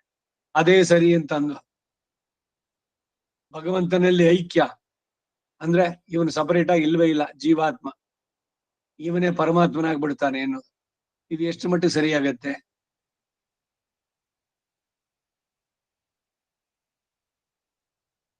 ಅದು ಅಲ್ಲದೆ ಮಾಂ ಭಜತಿ ಎಂಬಲ್ಲಿ ಭಜನೆ ಮಾಡೋದು ಮಾಂ ಎಂಬುವರಿಗಿದ್ದ ಬೇರೆ ಅಲ್ವೇ ಅಂತ ಕೇಳ್ತೇವೆ. ಯಾಕೆ ಹೇಳ್ಬೇಕು? ನನ್ನ ನಾನೇ ಪೂಜೆ ಮಾಡ್ಕೊ, ಸೋಹಂ ಭಾವೇನ ಪೂಜೆ ಐತೆ, ನನಗ್ ನಾನೇ ಪೂಜೆ ಮಾಡ್ಕೊ, ನನಗ್ ನಾನೇ ಪ್ರದಕ್ಷಿಣೆ ಮಾಡ್ಕೊಳ್ಳೋದು. ಈ ಪ್ರದಕ್ಷಿಣೆ ಏನು? ನನಗೆ ನಾನೇ ಆತ್ಮ, ನಾನೇ ಪರಮಾತ್ಮ, ಸೋಹಂ ಭಾವೇನ ಪೂಜೆ ಐತೆ ಅವ್ರು ಹೇಳೋದು. ಹಾಗಾದ್ರೆ ಮಾಂ ಭಜತಿ ಅಂತ ಯಾಕೆ ಹೇಳ್ದ ಕೃಷ್ಣ? ನನ್ನನ್ನ ಭಜಿಸ್ತಾರೆ ಅಂದ್ರೆ ಅವನು ಬೇರೆ, ಭಜಿಸೋನು ಬೇರೆ ಅಲ್ವೇ? ಇದು ಬಹಳ ಸುಲಭವಾಗಿ ಗೊತ್ತಾಗೋಲ್ವೇ? ಅದನ್ನ ಇಲ್ಲಿ ಪೂರ್ವ ಪಕ್ಷಿ ಪ್ರಶ್ನೆ ಮಾಡೋದೇನು ಅಂದ್ರೆ ಅಬ್ಜೆಕ್ಷನ್.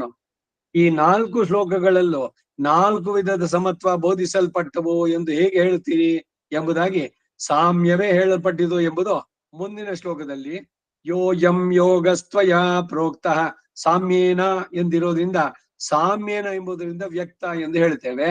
ಹಿಂದೆ 29ನೇ ಶ್ಲೋಕದಲ್ಲಿ ಸರ್ವತ್ರ ಸಮದರ್ಶಿನಃ ಎಂಬ ಯೋಗ ಮಹಾತ್ಮ ದಶೆಯನ್ನ ಹೇಳಿ ಶ್ರೀಕೃಷ್ಣ ಭಗವಾನ್ರವರು ಅರ್ಜುನನ ಕೈಯಿಂದ ಯುದ್ಧವನ್ನೇ ಮಾಡಿಸಬೇಕು ಎಂದು, ಅದೇ ಶಾಸ್ತ್ರಾರ್ಥ ಎಂದು ತಿಳಿಸುವುದಕ್ಕಾಗಿ ಕರ್ಮಯೋಗದ ಮಹಾತ್ಮೆಯನ್ನೆಲ್ಲ ವಿಶದವಾಗಿ ತಿಳಿಸಿದ್ರು.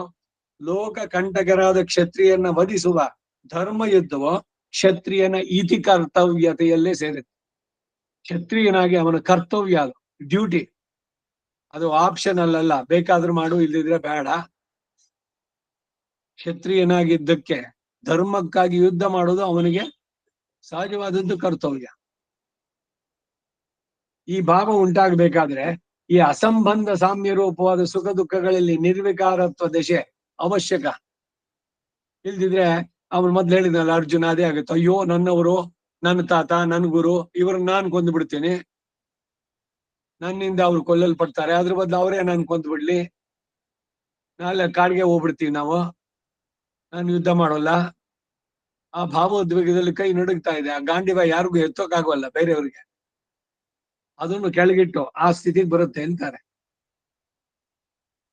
ಅಸಂಬಂಧ ರೂಪವಾದ ಸಾಮ್ಯ, ಅಸಂಬಂಧ ಸಾಮ್ಯ ರೂಪವಾದ ಸುಖ ದುಃಖಗಳಲ್ಲಿ ನಿರ್ವಿಕಾರತ್ವ ದಶೆ ಅವಶ್ಯಕ. ಧರ್ಮಕ್ಕಾಗಿ ಹೋರಾಡ್ತಾ ಇದ್ದೇನೆ.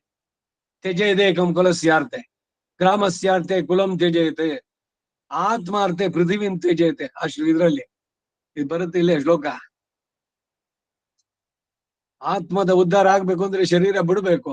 ಆ ಶರೀರ ಎಷ್ಟು ರೋಗಗಳಿಗೆ ಆಗರವಾಗಿದೆ, ಇನ್ನು ಆ ಶರೀರದಲ್ಲೇ ಇರ್ಬೇಕು ಅನ್ನೋ ಬಯಕೆ ಯಾಕೆ? ಈ ಶರೀರ ಹೋಗ್ಬಿಟ್ರೆ ಆಮೇಲೆ ನಾವ್ ಇರೋದೇ ಇಲ್ಲ, ಸತ್ ಮೇಲೆ ಏನು ಯಾರಿಗೂ ಕಾಣಿಸೋಲ್ವಲ್ಲ, ತಗೊಂಡು ಸುಟ್ರು ಅಥವಾ ಹೂಳಿದ್ರು, ಆಗೋಯ್ತು ಅಲ್ಲಿಗೆ. ನಾಳೆ ದಿವಸ ಅವ್ನ್ ಕಾಣಿಸೋಲ್ಲ, ಓಡಾಡ್ತಾ ಇಲ್ಲ ಎದುರುಗಡೆ. ಇದು ಅಜ್ಞಾನಿಗಳಿಗೆ. ಇವನಿಗೆ ಈ ಶರೀರ ಬಿಟ್ಮೇಲೆ ಇನ್ನೊಂದು ದಿವ್ಯ ಶರೀರ ಸಿಗುತ್ತೆ ಅಂತ ಗೊತ್ತಾದ್ಮೇಲೆ ಸಂತೋಷವಾಗಿ ಬಿಡ್ಬೇಕು ಅದನ್ನ. ಅದಕ್ಕೆ ಸಾವನ್ನು ಅನ್ನೋದನ್ನ ಸಂತೋಷವಾಗಿ ಸಾಯ್ಬೇಕು. ಇದನ್ನ ಪ್ರಯತ್ನ ಮಾಡ್ಬೇಕು ನಾವು, ದುಃಖ ಪಡಬಾರ್ದು.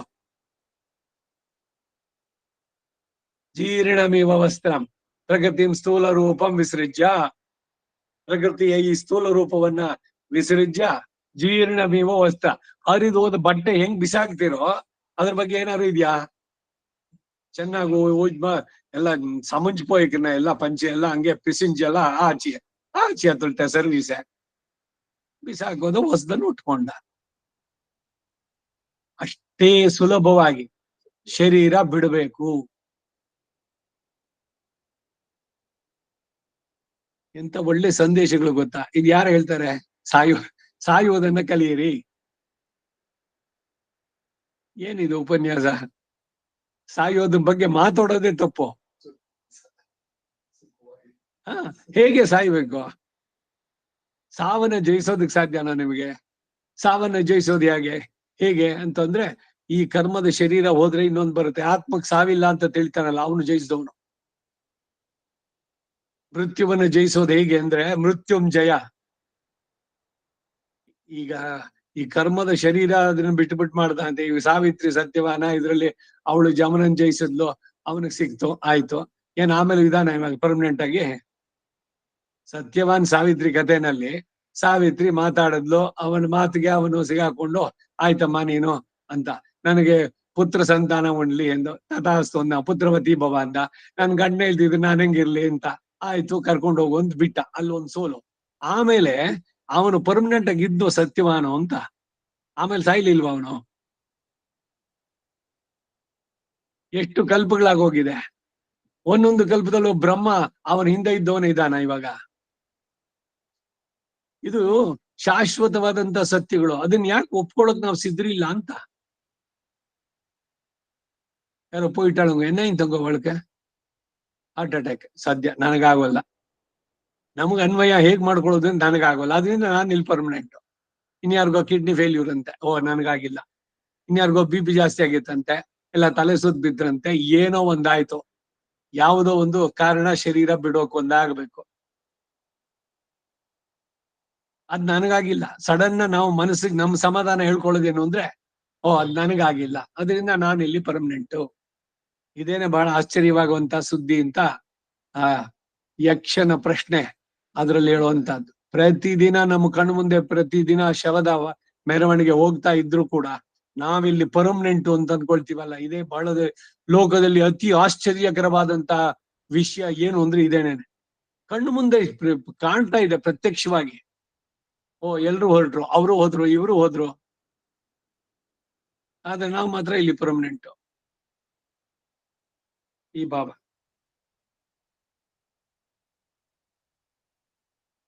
ಅಸಂಬಂಧ ಸಾಮ್ಯ ರೂಪವಾದ ಸುಖ ದುಃಖಗಳಲ್ಲಿ ನಿರ್ವಿಕಾರತ್ವ ದಶೆ ಅವಶ್ಯಕ. ಆವಾಗಲೇ ಅವನು ಕ್ಷತ್ರಿಯನಾಗಿ ಯುದ್ಧವನ್ನು ಮಾಡೋದಕ್ಕೆ ಸಾಧ್ಯವಾಗತ್ತೆ. ಆಗ ಅಷ್ಟು ಕ್ಷುದ್ರ ಕ್ಷತ್ರಿಯಾದವರು ಮಡಿದ್ರೆ ಎಂಬ ದುಃಖಕ್ಕೆ ಅವಕಾಶ ಇಲ್ಲ. ಈಗ ಜಪಾನ್ ದೇಶದವರು ಅಧರ್ಮಗಳನ್ನ ನಡೆಸಿ ದುಃಖವಿಲ್ಲದೆ ನಿರ್ವಿಕಾರತ್ವವನ್ನು ಹೊಂದಿಲ್ವೋ ಅಂತಂದ್ರೆ ಇದು ರಾಜಸ ತಾಮಸಿಗಳ ನಿರ್ವಿಕಾರತ್ವ.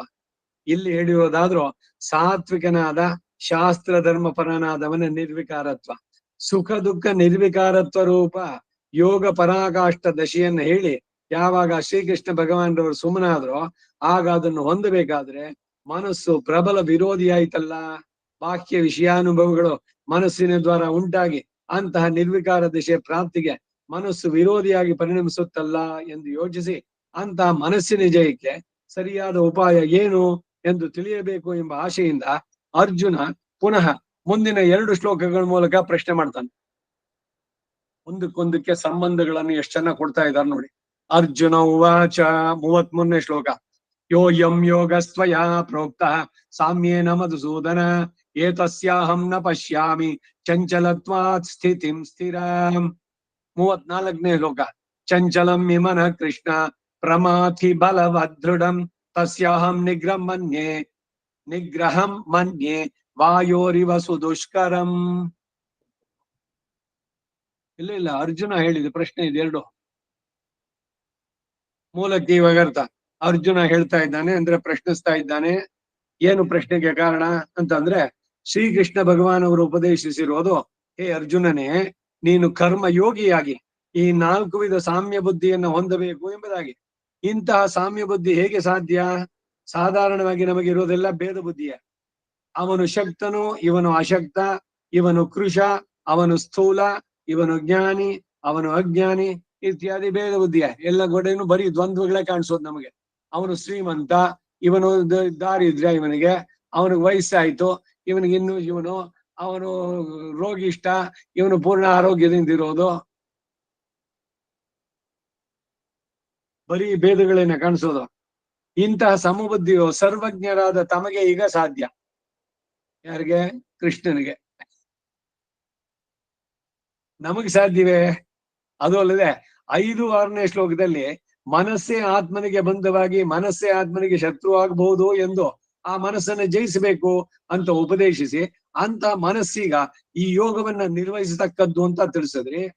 ಆದ್ದರಿಂದ ನನ್ನ ಮನಸ್ಸು ಶತ್ರುವಾಗಿ ಪರಿಣಮಿಸಿದೆ, ಬಂಧವಾಗಿ ಹಿತವನ್ನುಂಟು ಹಾಗೆ ಮಾಡಿಕೊಳ್ಳಲು ಉಪಾಯವನ್ನು ದಯವಿಟ್ಟು ತಿಳಿಸಬೇಕು ಎಂದು ಪ್ರಾರ್ಥಿಸುವಂತ ಪ್ರಕರಣ ಇದು. ಹೇ ಮಧುಸೂದನ, ಮಧು ಎಂಬ ರಾಕ್ಷಸನನ್ನು ಕೊಂದವನೇ, ಹಾಗೆಯೇ ಶರಣಾಗತರ ರಜಸ್ತಮೋ ಗುಣಗಳನ್ನ ನಾಶ ಮಾಡುವವನೇ ಎಂಬ ಭಾವವು ಇಲ್ಲಿ ಸೂಚಿತ. ಮಧುಸೂದನ ಅಂತಂದ್ರೆ ಬರೀ ಅದೆಲ್ಲ ಮದ ನಮ್ಮಲ್ಲಿರುವಂತಹದ್ದು. ಅದನ್ನ ನಿಗ್ರಹಿಸಬೇಕು ಅಂತಂದ್ರೆ ಭಗವಂತನ ಕೃಪೆಯಿಂದ ಆಗ್ಬೇಕು. ಅದಕ್ಕೆ ಇವರು ಆಳ್ವಾರಗಳು, ನಾನದರ್ ಕಂಜಿ, ನಾನದನ್ ಪೊರಕ್ಕಹಿಲೇನ್, ಐಂಬುಲನ್ಗಳ್ ಅಡಕ್ಕಿ ಸುಲಭ ಅಲ್ಲ, ನನ್ನ ಕೈಲಿ ಆಗ್ತಾ ಇಲ್ಲ, ಅದಕ್ಕೆ ನಿನ್ನಲ್ಲೇ ಶರಣು. ಧನಮದ, ಯೌವನಮದ, ವಿದ್ಯಾಮದ, ಐಶ್ವರ್ಯಮದ, ಆರೋಗ್ಯದ ಮದ, 1-2 ಮದಗಳು. ಅವನು ಮಧುಸೂದನ. ಇರುಡೀಕೇಶ, ಋಷಿಕೇಶನನ್ನ ಪ್ರಾರ್ಥನೆ ಮಾಡೋದು. ಋಷಿಕ ಅಂದ್ರೆ ಇಂದ್ರಿಯಗಳು. ಇಂದ್ರಿಯಗಳು ಯಾವ್ಯಾವುದು? 5 ಕರ್ಮೇಂದ್ರಿಯ, 5 ಜ್ಞಾನೇಂದ್ರಿಯ, ಮನಸ್ಸು ಕೂಡ ಒಂದು. 11 ಇಂದ್ರಿಯಗಳನ್ನ ಇದನ್ನ ನಿಗ್ರಹಿಸಬೇಕು ಅಂತಂದ್ರೆ ಅವನ ಕೃಪೆ ಇರಬೇಕು, ಋಷಿಕೇಶಂದು. ಅದರಿಂದ ಮಧುಸೂದನ ಯಾವ ಪ್ರಸಿದ್ಧವಾದ ಮಹಾತ್ಮೆ ಉಳ್ಳದ್ದು ಎಂದು ಉಪದೇಶಿಸಲ್ಪಟ್ಟು, ಅಯಂ ಯೋಗ, ಈ ಆತ್ಮಚಿಂತನವೇ ಮುಖ್ಯವಾಗಿ ಉಳ್ಳ ಕರ್ಮಯೋಗ, ಸುಕರ ಎಂದು, ಅಪ್ರಮಾದವಾದದ್ದು ಎಂದು, ಶೀಘ್ರ ನಿಷ್ಪತ್ತಿ ಉಂಟಾಗುವುದು ಎಂದು, ಉಪಾಯ ವಿರೋಧಿ ಸರ್ವ ಪಾಪನಾಶಕರ. ಉಪಾಯ ವಿರೋಧಿ ಅಂದ್ರೆ ಭಗವಂತನ ಪಡೆಯೋದಕ್ಕೆ ನಾವು ಮಾಡುವಂತ ಪ್ರಯತ್ನಕ್ಕೆ ಅಡ್ಡಿಗಳಾಗಿರುವಂತದ್ದು, ಅವುಗಳನ್ನು ಪರಿಹಾರ ಮಾಡೋದು. ಅಂತರ್ಗತ ಆತ್ಮಜ್ಞಾನ ಉಳ್ಳದ್ದು.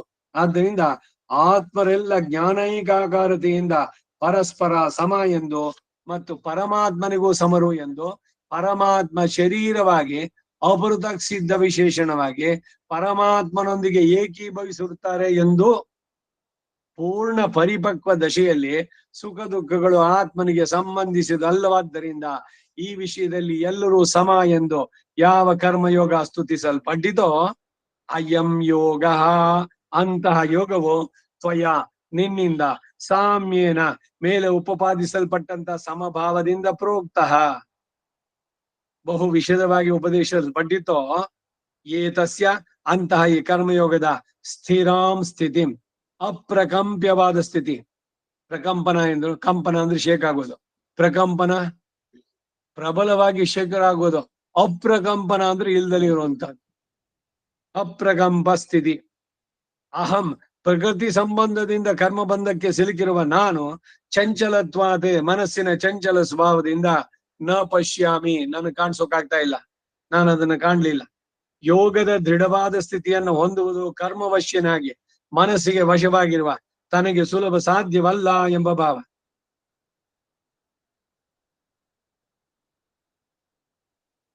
ಇದಕ್ಕೇನು ಅಂದ್ರೆ ಬಹಳ ಮುಖ್ಯವಾಗಿ ಮೊದಲು ನಾವು ಮೂಲತಃ ಕಳಿಬೇಕಾದ್ದು, ಅಯ್ಯೋ ನನ್ ಕಾಫಿ ಕುಡಿದಿದ್ರ ಆಗೋಲ್ಲ, ನನಗ ದಿಂಬಿಲ್ದಿದ್ರೆ ಮಲಗೋಕ್ಕಾಗೋಲ್ಲ, ನನಗೆ ಈ ತರ ಇದ್ರೆ ತಿನ್ನೋಕ್ಕಾಗೋಲ್ಲ, ಇಲ್ದಿದ್ರೆ ಈ ತರದ್ದಿದೆಯಲ್ಲ, ಮೊದಲು ಈ ಮಾತ್ನಲ್ಲಿ ಹೇಳೋದನ್ನ ಬಿಡ್ಬೇಕು, ಆಗತ್ ನನಗೆ ಅಂತ. ಸಿಹಿ ಹೆಂಗೆ ತಿಂತೀವೋ ಹಾಗೆ ಬೇವಿನ ಎಲೆ ತಗೊಂಡು ಅಗದು ಬಿಟ್ಟು ಚೆನ್ನಾಗಿ ಆಮೇಲೆ ನುಗ್ಗಬೇಕು, ಆಗ್ಲೂ ನಿಮ್ಗೇನು ಅನ್ನಿಸ್ಬಾರ್ದು. ಇವೆಲ್ಲ ಎಕ್ಸರ್ಸೈಸ್ಗಳು ಮನಸ್ಸಿಗೆ ದೃಢತೆ ಬರೋದಕ್ಕೆ. ಅಯ್ಯೋ ವಾಕರ್ಕೆ ಬರುತ್ತೆ, ಏನಾಗತ್ತೆ, ಏನು ಆಗೋಲ್ಲ, ತಿನ್ನಿ ಪ್ರಾಣ ಹೋಗುತ್ತೇನೋ, ಯಾಕೆ ಹೋಗೋದಿಲ್ಲ ಒಳಕ್ಕೆ? ಅಯ್ಯೋ ಬಾಯಿಲ್ வெக்கிರ್ಸ್ಕಾರ್ದು ಇಲ್ಲ. ಇವೆಲ್ಲದರಿಂದ ಮೇಲೆ ಇರಬೇಕು. ಮನಸ್ಸು ಬಯಸಿದ್ದು ಅಥವಾ ಇಂದ್ರಿಯಗಳು ಬಯಸಿದ್ದನ್ನೆಲ್ಲ ಕೊಡೋದಲ್ಲ. ನನ್ನ ಮನಸ್ಸಿಗೆ ಬಂದ್ರೆ, ನಾನು ಮನಸ್ಸು ಮಾಡಿದ್ರೆ ಈ ಮಾತುಗಳೆಲ್ಲ ಅಲ್ಲ. ಮನಸ್ಸು ಮಾಡ್ಬೇಕಾದವನು ಯಾರು? ಒಳಗಿರೋ ಆತ್ಮ. ಅವನು ಹೇಳಿದ್ರೆ ಮುಗಿದೋಯ್ತು. ಮನಸ್ಸು ಬಾಲ ಬಿಚ್ಚೋಂಗಿಲ್ಲ. ಇಂದ್ರಿಯಗಳ ಮೇಲೆ ಪ್ರಭುತ್ವ ಸಾಧಿಸ್ಬೇಕಾದ್ರೆ ಡೋಂಟ್ ಎಕ್ಸ್ಪ್ರೆಸ್ ಯುವರ್ ಇನ್ಎಲಿಜಿಬಿಲಿಟಿ. ಏನು ಮಾಡೋಕ್ಕಾಗಲ್ಲ ಅನ್ನುವಂಥದ್ದು ಇದೆಯಲ್ಲ ಅದು. ಅಯ್ಯೋ ನನಗೆ ಐ ಆಮ್ ಇನ್ಕೇಪಬಲ್ ಅನ್ನೋದು. ಈ ಪದಗಳು ನೆಗೆಟಿವ್ ಆಗಿ ಹೇಳೋದನ್ನ ಬಿಟ್ಬಿಡ್ಬೇಕು. ಅಯ್ಯೋ ನನಗಾಗಲ್ಲ, ನನ್ಗಿದಿಲ್ಲ, ನಮ್ಗೆಲ್ಲಿ ಸಾಧ್ಯ, ನಿಮಗಲ್ದೆ ಇನ್ಯಾರಿಗೆ ಸಾಧ್ಯವಾಗಬೇಕದು?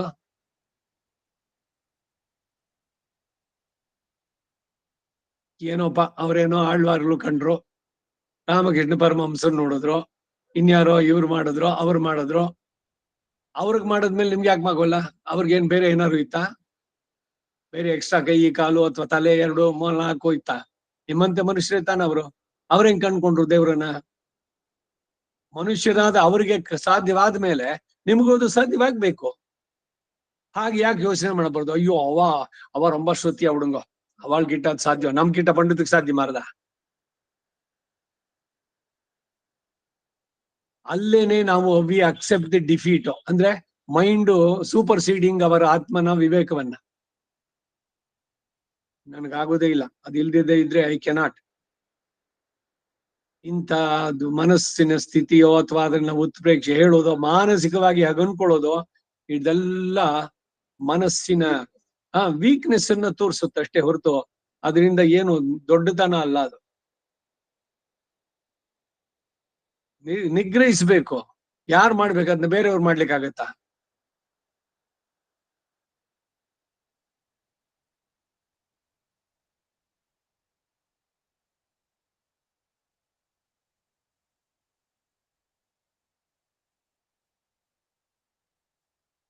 ಸೀತೆಯು ಹೇಗೆ 10 ತಲೆಯುಳ್ಳ ರಾವಣನ ವಶಳಾಗಿ ಕ್ಲೇಶವನ್ನು ಅನುಭವಿಸಿದಳೋ ಹಾಗೆಯೇ ಈ ಜೀವನು ಕೂಡ 10 ಇಂದ್ರಿಯಗಳೇ ತಲೆಯಾಗಿ ಉಳ್ಳಂತ ಮನಸ್ಸೆಂಬ ರಾವಣನಿಗೆ ವಶವಾಗಿ ಕ್ಲೇಶ ಪಡೋದ್ರಿಂದ ಯೋಗದ ದೃಢವಾದ ನೆಲೆಯನ್ನ ತಾನು ಕಾಣಲಿಲ್ಲ ಎಂದು ಅರ್ಜುನ ಹೇಳಿದ.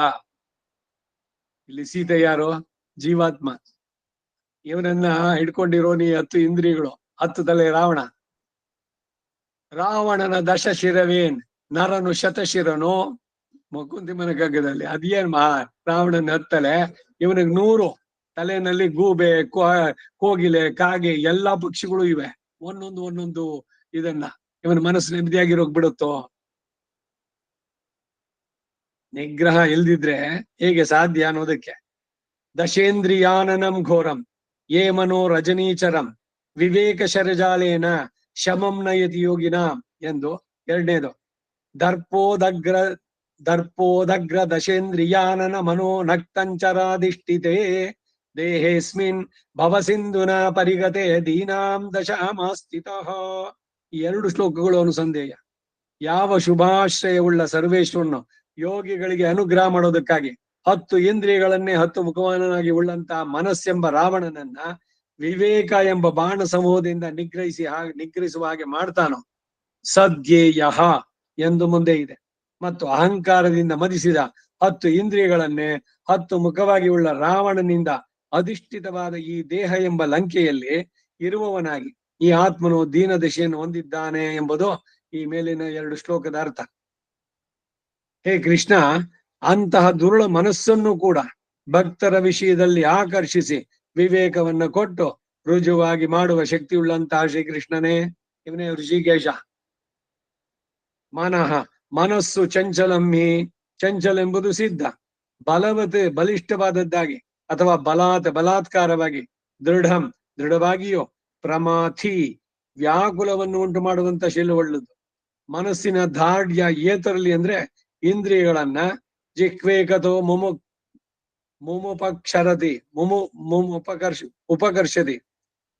ಉಪಕರ್ಷದಿ ಭಾಗವತ 10:8-27 ಹೇಳಿದ ಹಾಗೆ ವಿಷಯಗಳಲ್ಲಿ ಪ್ರವರ್ತಿಸ ಹಾಗೆ ಮಾಡೋಣದ್ರಲ್ಲಿ ಎಂಬ ಭಾವ.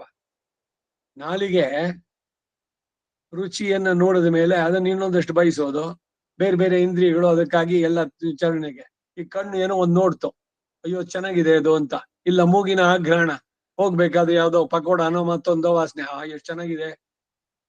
ಸ್ಮೆಲ್ಲು ಶುರುವಾಗಿದ್ದು ಒಂದು ಇಂದ್ರಿಯದಿಂದ, ಬೇರೆ ಎಲ್ಲ ಬಹಿರ್ ಇಂದ್ರಿಯಗಳು ಕೂಡ ಅದಕ್ಕೆ ಕಾಲು ಆ ಕಡೆಗೆ ಹೇಳ್ಕೊಂಡು ಹೋಗೋಕ್ ಶುರುವಾಯ್ತು.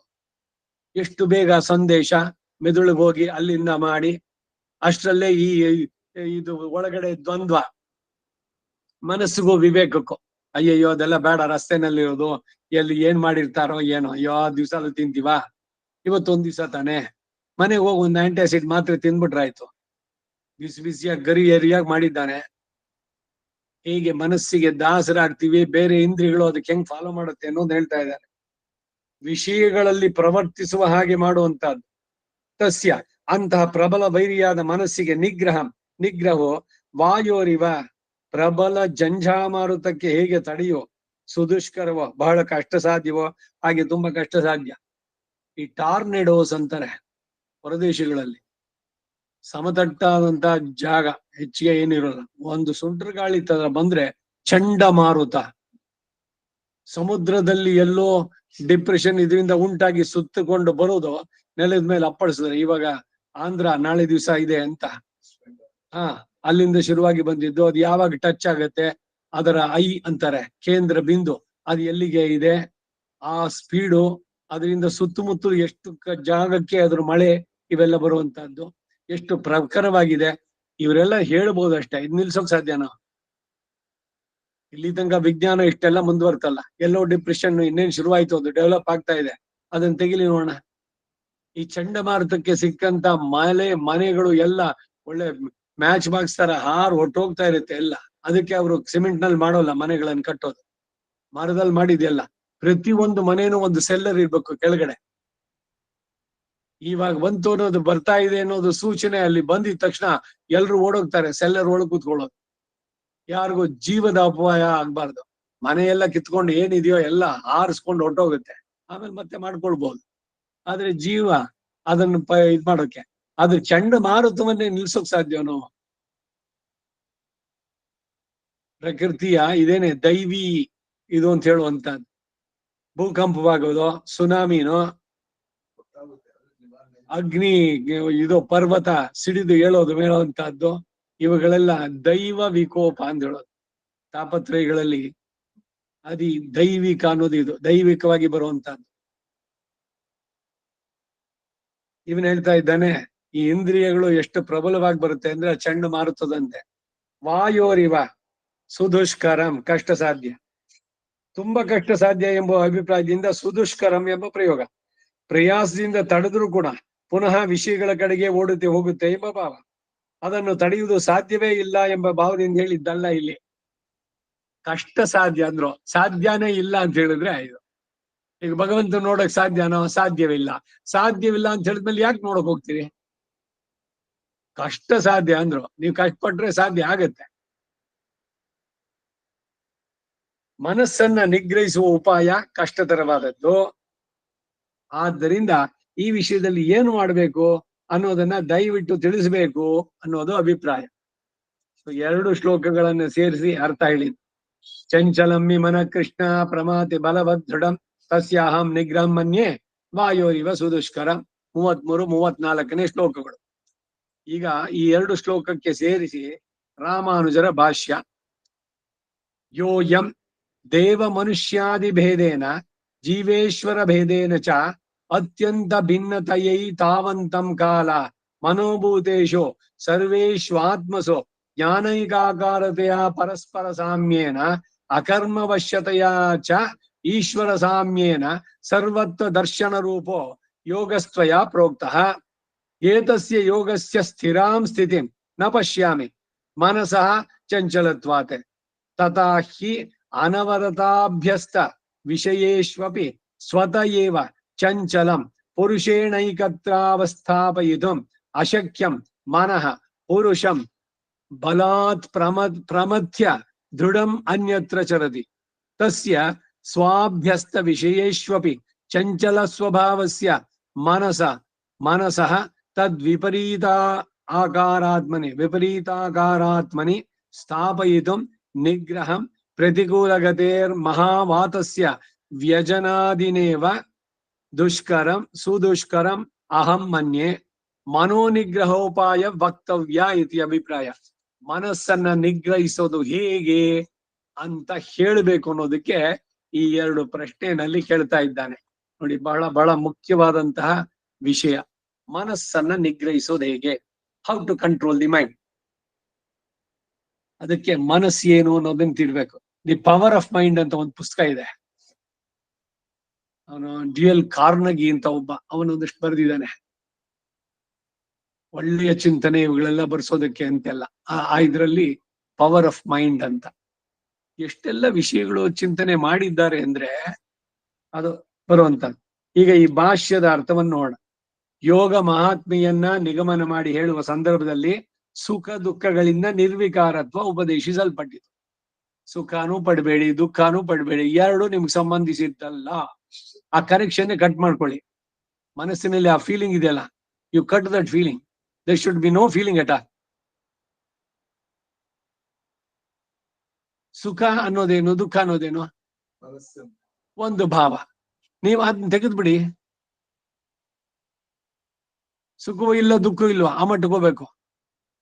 ದುಃಖ ಆದ್ರೂ ದುಃಖ ಪಡಬೇಡಿ ಅನ್ನೋದಲ್ಲ, ಸುಖ ಆದ್ರೂ ಸುಖ ಪಡಬೇಡಿ ಅಲ್ಲ. ಎರಡು ನನ್ಗೆ ಸಂಬಂಧಿಸಿದ್ದಲ್ಲ, ಸಂಬಂಧವೇ ಇಲ್ಲ. ಆತ್ಮಕ್ಕೆ, ಆತ್ಮದ ಉದ್ಧಾರ ಅದನ್ನು ಯೋಚನೆ ಮಾಡುವಂತವ್ರಿಗೆ, ದೇಹವೇ ಆತ್ಮ ಅನ್ನೋರಿಗೆ ಅಯ್ಯೋ ನನಗ್ ಕಂಫರ್ಟ್ಸ್ ಇಲ್ದಿದ್ರೆ ಆಗತ್ಯ, ನನಗ್ ಬಿಸಿ ಬಿಸಿಯಾಗಿ ಕಾಫಿ ಬೇಕು, ಇಲ್ದಿದ್ರೆ ಮೂಡೇ ಇರೋಲ್ಲ. ಎಷ್ಟ್ರ ಮಟ್ಟಿಗೆ ದಾಸರಾಗ್ಬಿಡ್ತೀವಿ. ನಮ್ಗೆ ಅತ್ತಿಂದ ಇದ್ರೆ ನನಗಾಗೋಲ್ಲ.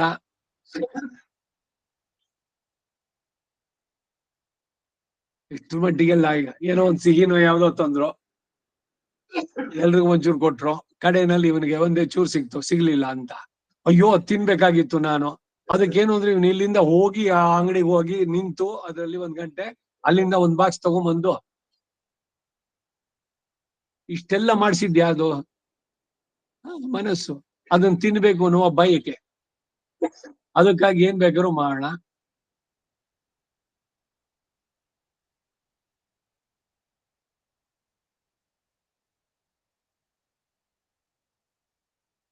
ಯೋಗಾಭ್ಯಾಸದಲ್ಲಿ ಮಗ್ನನಾಗಿರುವಾಗ ಚಿತ್ತವೃತ್ತಿಯು ಬಹಿರ್ವ್ಯಾಪಿಸದೇ ಇರಬಹುದು. ಚಿತ್ತದ ವೃತ್ತಿ ನಿರೋಧ ಯೋಗ. ಮನಸ್ಸಿನ ಹೊರಗಿನ ಚಿಂತನೆಗಳು, ಚಂಚಲತೆ ಇದೆಯಲ್ಲ, ಅದನ್ನೆಲ್ಲ ನಿಗ್ರಹಿಸೋದು. ಮನಸ್ಸನ್ನ ಅಂತರ್ಮುಖಿಯಾಗಿ ಮಾಡೋದಕ್ಕೆ ಧ್ಯಾನದಲ್ಲಿ ಕೂತ್ಕೊಂಡು ಕಣ್ಣಿನ ದೃಷ್ಟಿ ಭ್ರೂ ಮಧ್ಯಕ್ಕೆ ಬಂದು ಬೇರೆ ಎಲ್ಲ ಸಂಪರ್ಕಗಳನ್ನ ಕಟ್ ಮಾಡಿಕೊಂಡು ಬೇರೆ ಏನು ಥಿಂಗ್ಸ್ ಯೋಚನೆಗಳು ನನಗೆ ಬರಬಾರದು ಮನಸ್ಸಿಗೆ, ಆ ರೀತಿ. ಆದರೆ ಯೋಗಾಭ್ಯಾಸವನ್ನು ಬಿಟ್ಟ ಕಾಲದಲ್ಲಿ ದೇಹ ವ್ಯಾಪಾರಾದಿಗಳು ನಡೆಯುವಾಗ ಮನಸ್ಸು ವಂಚಿಸಿ ಈತನನ್ನ ವಿಷಯಗಳಲ್ಲಿ ಪ್ರವರ್ತಿಸುವ ಹಾಗೆ ಮಾಡಿಬಿಟ್ಟಿತಲ್ಲ ಎಂಬ ಭಯದಿಂದ ಮನಸ್ಸನ್ನು ಜಯಿಸಲು ಏನು ಉಪಾಯ ಎಂದು ಈ 2 ಶ್ಲೋಕಗಳಿಂದ ಅರ್ಜುನ ಪ್ರಶ್ನೆ ಮಾಡ್ತಾ ಇದ್ದಾನೆ. ನಮಗೆ ಗೊತ್ತಿಲ್ಲದಂತೆ ಮನಸ್ಸು, ಈಗೇನೋ ಜಪ ಮಾಡ್ತಾ ಇದೀವಿ, ಸಡನ್ ಆಗಿ ಯಾವ್ದೋ ಥಾಟು, ಮಾರನೇ ದಿವಸ ಏನೋ ಮಾಡ್ಬೇಕು ಅಲ್ಲಿಗೆ, ಅದಾದ್ಮೇಲೆ ಅದು ಹಿಂಗಾದ್ರೆ ಆಯ್ತು, ಅದಕ್ಕಾಗ್ಲಿಲ್ಲ ಅಂದ್ರೆ ಏನ್ ಮಾಡ್ಬೇಕು, ಸೊ ಅದ್ರ ಜೊತೆಗೆ ಇನ್ನೇನೋ ಒಂದು, ಅದರಿಂದ ಅದು ಮಾಡ್ಬೇಕು, ಇದು ಮಾಡ್ಬೇಕು ಅಂತ ಆ ಥಾಟ್ಸ್ ಹೋಗ್ತಾನೆ ಇರುತ್ತೆ. ಆಮೇಲೆ ಅದನ್ನ ಹೇಳಿದ್ರೆ ಅಯ್ಯೋ ನಾ ಕೂತಿರೋದು ಇವಾಗ ಸಂಧ್ಯಾವನ್ನೇ ಜಪಕ್ಕೆ ಅಂತ ಹೇಳಿ ತಗೊಂಡಿದ್ದೀರಿ, ಇನ್ ಒಂದ್ ಲೈನ್ ಹೇಳೋದು ಮತ್ತೆ ಇನ್ನೆಲ್ಲ ಹೇಳ್ಕೊಂಡು ಹೋಗ್ಬಿಟ್ಟಿರುತ್ತೆ ಅದು. ಒಂದು ಸಲಿ ನನ್ನ ಮನಸ್ಸು ಎಲ್ಲೋ ಹೋಗಿದೆ ಅಂತ ಹೇಳೋದಕ್ಕಂದ್ರಿ ನೀವು, ಆದ್ರೆ ನಿಮ್ಗೆ ಗೊತ್ತಿಲ್ದಂಗೆನೆ ಇನ್ನೊಂದು ಕೇಳಿದ್ಬಿಟ್ಟಿರುತ್ತೆ ಅದು. ಇದನ್ನ ನಿಗ್ರಹಿಸೋದು ಹೇಗೆ? ಇದು ಪ್ರಶ್ನೆ. ಯೋಯಂ ಯೋಗ, ಯಾವ ಪ್ರಸಿದ್ಧ ಮಹಾತ್ಮೆಯುಳ್ಳ ಈ ಯೋಗವು ಹೇಗೆ ಪ್ರಸಿದ್ಧ ಮಹಾತ್ಮೆ ಎಂಬುದನ್ನ ಹಿಂದೆ ಹೇಳಿದ್ದನ್ನೇ ಜ್ಞಾಪಿಸ್ತಾರೆ. ದೇವ ಮನುಷ್ಯ ಮೊದಲಾದಿ ಭೇದದಿಂದ, ಜೀವಾತ್ಮ ಪರಮಾತ್ಮ ಭೇದದಿಂದ, ಅತ್ಯಂತ ಭಿನ್ನತೆಯ ಭಿನ್ನ ಭಿನ್ನ ಶರೀರ ಧಾರಣದಿಂದ, ಭಿನ್ನ ರೂಪ ಸ್ವಭಾವಗಳಿಂದ ಏತಾವಂತಂಕಾಲ ಈ ಕರ್ಮಯೋಗ ಅನುಷ್ಠಾನಕ್ಕೆ ಪೂರ್ವಭಾವಿಯಾದಂತ ಇಷ್ಟು ಕಾಲವೂ ಕೂಡ ಅನುಭೂತೇಶು ಅನಾದಿ ಕರ್ಮ ವಾಸನಾನುಗುಣವಾಗಿ ಅನುಭವ ಮಾಡುತ್ತಿರುವಂತಹ ಸರ್ವೇಶು ಆತ್ಮಸು ಸಮಸ್ತ ಜೀವಾತ್ಮರುಗಳಲ್ಲೂ ಜ್ಞಾನೈಕಾಕಾರತೆಯಿಂದ ಪರಸ್ಪರ ಸಾಮ್ಯನ ಪರಸ್ಪರ ಸಮಭಾವ ಇರುವುದರಿಂದ ಎಲ್ಲ ಆತ್ಮರುಗಳು ಅವುಗಳ ಪ್ರಗತಿಯಿಂದ ವಿಯುಕ್ತವಾದಂತ ದಿಶೆ, ಅದರಲ್ಲಿ ಸಮರು ಅನ್ನೋದ್ರಿಂದ ಅಕರ್ಮವಶ್ಯತೆಯಾಚ, ಪ್ರಕೃತಿ ವಿಮುಕ್ತ ದಶೆಯಲ್ಲಿ ಕರ್ಮವಶ್ಯತೆ ಇಲ್ಲದೆ ಇರೋದ್ರಿಂದ. ಈಗ ಪ್ರಕೃತಿಯಿಂದ ಬಿಡಿಸ್ಕೊಂಡ ಮೇಲೆ ಇವನಿಗೆ ಇನ್ಯಾವ ಕರ್ಮದ್ದು ಇರೋಲ್ಲ, ಅಲ್ಲಿ ಬ್ಯಾಲೆನ್ಸ್ ನಿಲ್, ಕರ್ಮ ಅನ್ನೋದಿಲ್ಲ. ಕರ್ಮದಿಂದ ಬಿಡುಗಡೆ ಪಟ್ಟಾಗ್ಲೇನೆ ಇವನಿಗೆ ಅನ್ನ ಕರ್ಮ ವಿಪಾಕ ದಶೆ ಅಂತ ಹೇಳುವಂತದ್ದು.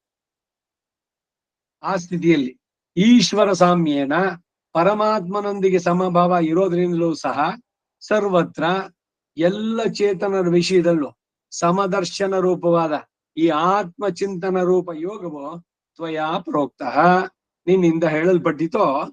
ನೀನು ಸರ್ವಜ್ಞಾದ್ರಿಂದ ಸರ್ವಶಕ್ತನೂ ಆದ್ರಿಂದಲೂ ಪ್ರಕೃತಿಯ ವಂಚನೆ ಮೋಹ ಮೊದಲಾದವುಗಳ ಸಂಬಂಧವೇ ಇಲ್ಲದೆ ಇರೋದ್ರಿಂದ ಸುಲಭವಾಗಿ ಉಪದೇಶಿಸಿಬಿಟ್ಟೆ. ಆದರೆ ನಮಗೆ ಪ್ರಬಲ ವೈರಿಯು ಮನಸ್ಸು. ಯೋಗದಿಂದ ಇದ್ದ ಕಾಲದಲ್ಲಿ ಅದು ವಿಷಯಗಳಿಗೆ ಬಲಾತ್ಕರಿಸಿ ಪ್ರಬಲ ವೇಗದಿಂದ ಚಲಿಸುತ್ತಲ್ಲ, ಅದರ ವೇಗವನ್ನು ತಡೆಯುವ ಬಗ್ಗೆ ಹೇಗೆ ಎಂದು ಪ್ರಶ್ನಿಸ್ತಾನೆ. ಏತಸ್ಯ ಯೋಗಸ್ಯ, ಇಂತಹ ಮಹಾತ್ಮೆಯುಳ್ಳ ಯೋಗದ ಸ್ಥಿರಾಂ ಸ್ಥಿತಿ, ದೃಢವಾದ ನೆಲೆಯನ್ನ ನ ಪಶ್ಯಾಮಿ, ನಾನು ಕಾಣೆನು. ಪ್ರಕೃತಿಯನ್ನೇ ಅನವರತ ಅನುಭವಿಸಿ ಸುಖ ದುಃಖಾದಿಗಳಿಗೆ ಒಳಗಾಗಿರೋದ್ರಿಂದ ಯೋಗ ಮಹಾತ್ಮೆಯಿಂದ ಇಂತಹ ಮನಸ್ಸಿನ ನಿರ್ವಿಕಾರ ಸ್ಥಿತಿಯನ್ನ ಸ್ಥಿರವಾಗಿ ಹೊಂದುವುದು ಸಾಧ್ಯವಲ್ಲ ಎಂದು ತೋರುತ್ತದೆ ಎಂಬ ಭಾವ. ಈಗೇನು ಈ ಚಿಂತನೆ ನಡೆಸ್ತಿರೋ ಅವಾಗೆಲ್ಲ ನಮಗೆ ನೆನಪು ಬರುತ್ತೆ. ಹೌದು, ಆತ್ಮ ಬೇರೆ, ಶರೀರ ಬೇರೆ, ಇಂದ್ರಿಯಗಳು, ಮನಸ್ಸು, ಇದನ್ನ ವಿವೇಕದಿಂದ ನಿಗ್ರಹಿಸಬೇಕು ಎಲ್ಲ. ಅದು ಇದು ಬಿಟ್ಟಿದ ತಕ್ಷಣ ನೆಕ್ಸ್ಟ್ ಸಹಜವಾಗಿ ಬಂದ್ಬಿಡುತ್ತೆ. ಮನಸ್ಸಶ್ಚಂಚಲತ್ವಾತೆ, ಮನಸ್ಸು ಚಂಚಲ ಸ್ವಭಾವವುಳ್ಳದ್ದು. ಆದ್ದರಿಂದ ಮೂಲದಲ್ಲಿ ಚಂಚಲತ್ವಾತ್ ಎಂದಿಷ್ಟೇ ಇದೆ. ಮನಸ್ಸಿನ ಚಂಚಲತ್ವ ಎಂಬುದು ಸಿದ್ಧವಾದ್ದರಿಂದ ಹಾಗೆ ವ್ಯಾಖ್ಯಾನ. ಅದು ಅಲ್ಲದೆ ಮುಂದಿನ ಶ್ಲೋಕದಲ್ಲೇ ಅದನ್ನೇ ಚಂಚಲಮ್ಮಿ ಮನಃ ಎಂದು ವ್ಯಕ್ತಪಡಿಸಿದ್ದಾರೆ. ಹೇ ಮಧುಸೂದನ ಎಂಬ ಸಂಬೋಧನೆ ಇರೋದ್ರಿಂದ ರಾಜಸ ತಾಮಸ ಯುಕ್ತರಾದ ಮಧು ಮೊದಲಾದ ರಾಕ್ಷಸರನ್ನೇ ಕೊಂದವನಿಗೆ ವೈರಾಗ್ಯದ ವೈರಿಯಾದ ರಾಜಸ ತಾಮಸಗಳಿಗೆ ವಶವಾದ ಮನಸ್ಸಿನ ನಿಗ್ರಹ ಉಪಾಯವನ್ನ ಉಪದೇಶಿಸುವುದು ನಿನಗೊಂದು ಕಷ್ಟವೇ ಎಂಬ ಭಾವವು ಇಲ್ಲಿ ಸೂಚಿತ. ಬಹಳ ಸುಂದರವಾಗಿರೋದು ನೋಡಿ. ಮಧುಸೂದನ ಅಂದ್ರೆ ನಾವು ಕೇಳಿರೋ ಅರ್ಥ ಅಷ್ಟೇನೆ.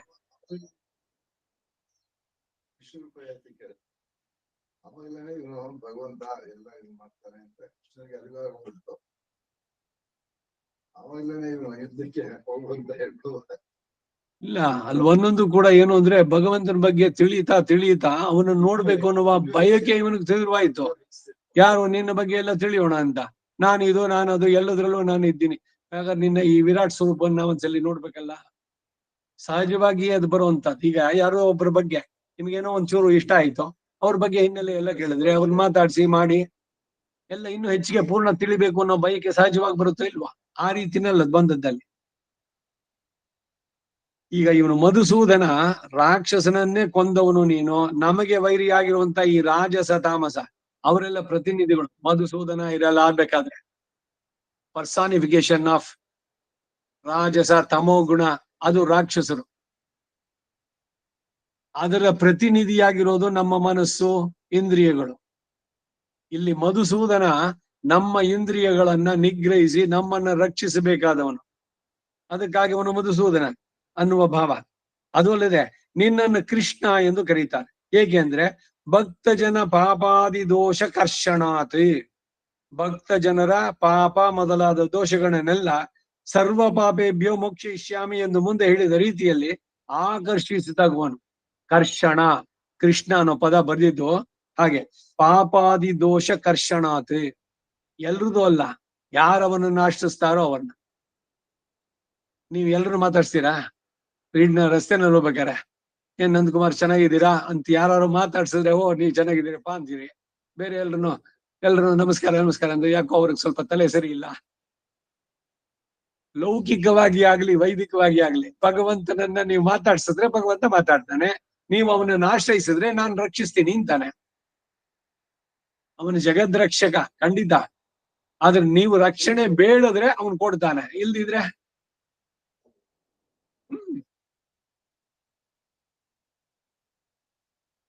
ಆದ್ದರಿಂದ ಮನಸ್ಸಿನ ಚಾಂಚಲ್ಯಕ್ಕೆ ಸರಿಯಾದ ಭೇಷಜಂ ಔಷಧ. ಭೇಷಜ ಅಂದ್ರೆ ಆಪಯಿದ್ವಾ ಉಭೇಷಜೀಹಿ ಆಪೋರಮೇವ ಚಾತನೀಹಿ ಆಪಃ ಸರ್ವಸ್ಯ ಭೇಷಜೀಃ ತಾಸ್ತೆ ಕೃಣ್ವಂತು ಭೇಷಜಂ ಆಮಯಾವಿ ಚಿನ್ಮೀತ ಆಪೋ ವೈ ಭೇಷಜಮೇವಾಸ್ಮೈ ಕರೋತಿ ಸರ್ವಮಾಯುರೇತಿ. ಉದಕ ಶಾಂತಿ 1.5 ಗಂಟೆ ಕಾಲ ನಾ 8 ಜನ ಅಥವಾ 10 ಜನ ಮ್ಯಾಕ್ಸಿಮಮ್ ಅವರೆಲ್ಲರಿಗೂ ದರ್ಬೆಯನ್ನು ಕೊಟ್ಟು ಆ ದರ್ಬೆಯನ್ನು ತಂದು ಆ ಕಳಶದ ಹತ್ರ ಇಟ್ಟು ಇವರು ವೇದ ಮಂತ್ರ ಮಾಡಿದ್ದು ದರ್ಬೆ ಮುಖಾಂತರ ನೀರಿನೊಳಗೆ ಬಂದು ಎಲ್ಲ ಸರ್ವಕ್ಕೂ ಆ ನೀರು ಮಂತ್ರಭೂತವಾದದ್ದು. ಎಲ್ಲ ರೋಗಗಳಿಗೆ ಭೇಷಜ. ಈ ತೀರ್ಥ ಪ್ರಾಶನ ಉಂಟು. ಸ್ನಾನ ಮಾಡಿಸಿದ್ದಾದ್ಮೇಲೆ ಎಲ್ರಿಗೂ ಕೊಡ್ಬೇಕದ್ನ. ಉದಕ ಶಾಂತಿ ಜಪಿಸಿದ ತೀರ್ಥವನ್ನು ಹೇಳ್ಬೇಕಾದ್ರೆ ಈ ಮಂತ್ರ ಆಪಹ ಸರ್ವಸ್ಯ ಭೇಷಜಿ ತಾಸ್ತೆ ಕೃಣ್ವಂತು ಭೇಷಜಂ. ಎಲ್ಲ ರೋಗಗಳಿಗೆ ಪರಿಹಾರ.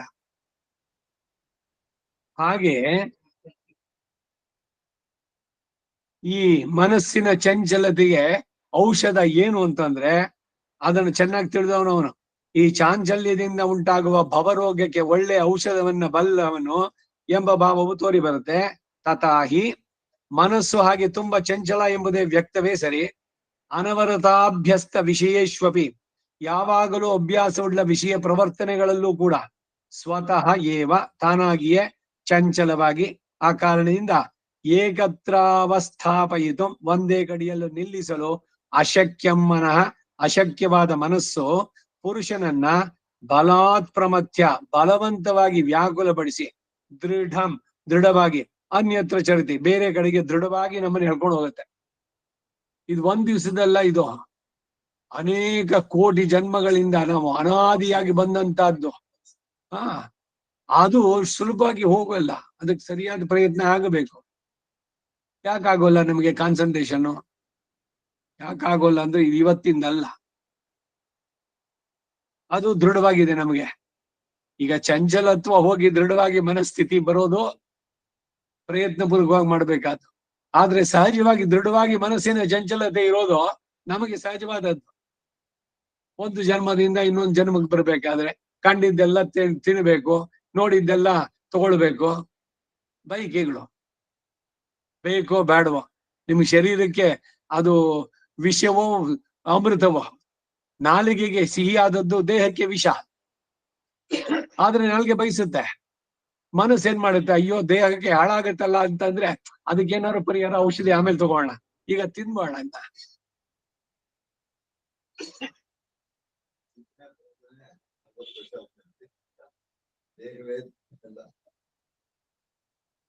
ಮತ್ತೆ ನಾಲಿಗೆ ರುಚಿ, ಅಲ್ಲೋದ್ರೆ ಅದು ಬಹಳ ಟೇಸ್ಟ್ ಆಗಿದೆ, ಇಲ್ಲಿ ಇದಾಗಿದೆ. ಅದಕ್ಕಾಗಿ ಎಷ್ಟ್ರ ಮಟ್ಟಿಗೆ ಅಂದ್ರೆ ಇಲ್ಲಿಂದ ಯಾವುದೋ ಇದು ಇವಾಗ MTR ಮತ್ತೊಂದು, ಇಲ್ಲಿಂದ ಅಲ್ಲಿ ಹೋಗುವ ಎಷ್ಟೊತ್ತು ಬೇಕು, ಸಿಗ್ನಲ್ಗಳು ಮಧ್ಯದಲ್ಲಿ ಎಷ್ಟೆಲ್ಲ ಶ್ರಮ, ಸಮಯ ಎಷ್ಟು, ಹಣ ಎಷ್ಟು, ದುಡ್ಡಿಂದು ಲೆಕ್ಕನೇ ಇಲ್ಲ. ಅಲ್ಲಿ ಹೋಗಿ ಅಲ್ಲಿ 2 ಗಂಟೆ ಕಾಲ ಕಾದು ಆಮೇಲೆ ಏನೋ ಅದನ್ನ ತಿಂದು ಬಂದಾಗ ಇವತ್ತು MTR ಹೋಗ್ಬಿಟ್ಟು ಬಂದಿದ್ದು ಏನು ಧನ್ಯನಾದೆ ನಾನು. ನನ್ನ ಜೀವನದ ಅರ್ಧ ದಿವಸ ಆ 1-2 ಮಸಾಲೆ ದೋಸೆನೋ ಮತ್ತೊಂದೋ ತಿಂದು ಬಂದಿದ್ರಲ್ಲಿ ನನಗೆ ಸಾರ್ಥಕತೆ. ಯಾವುದು ಸಾಧನೆ.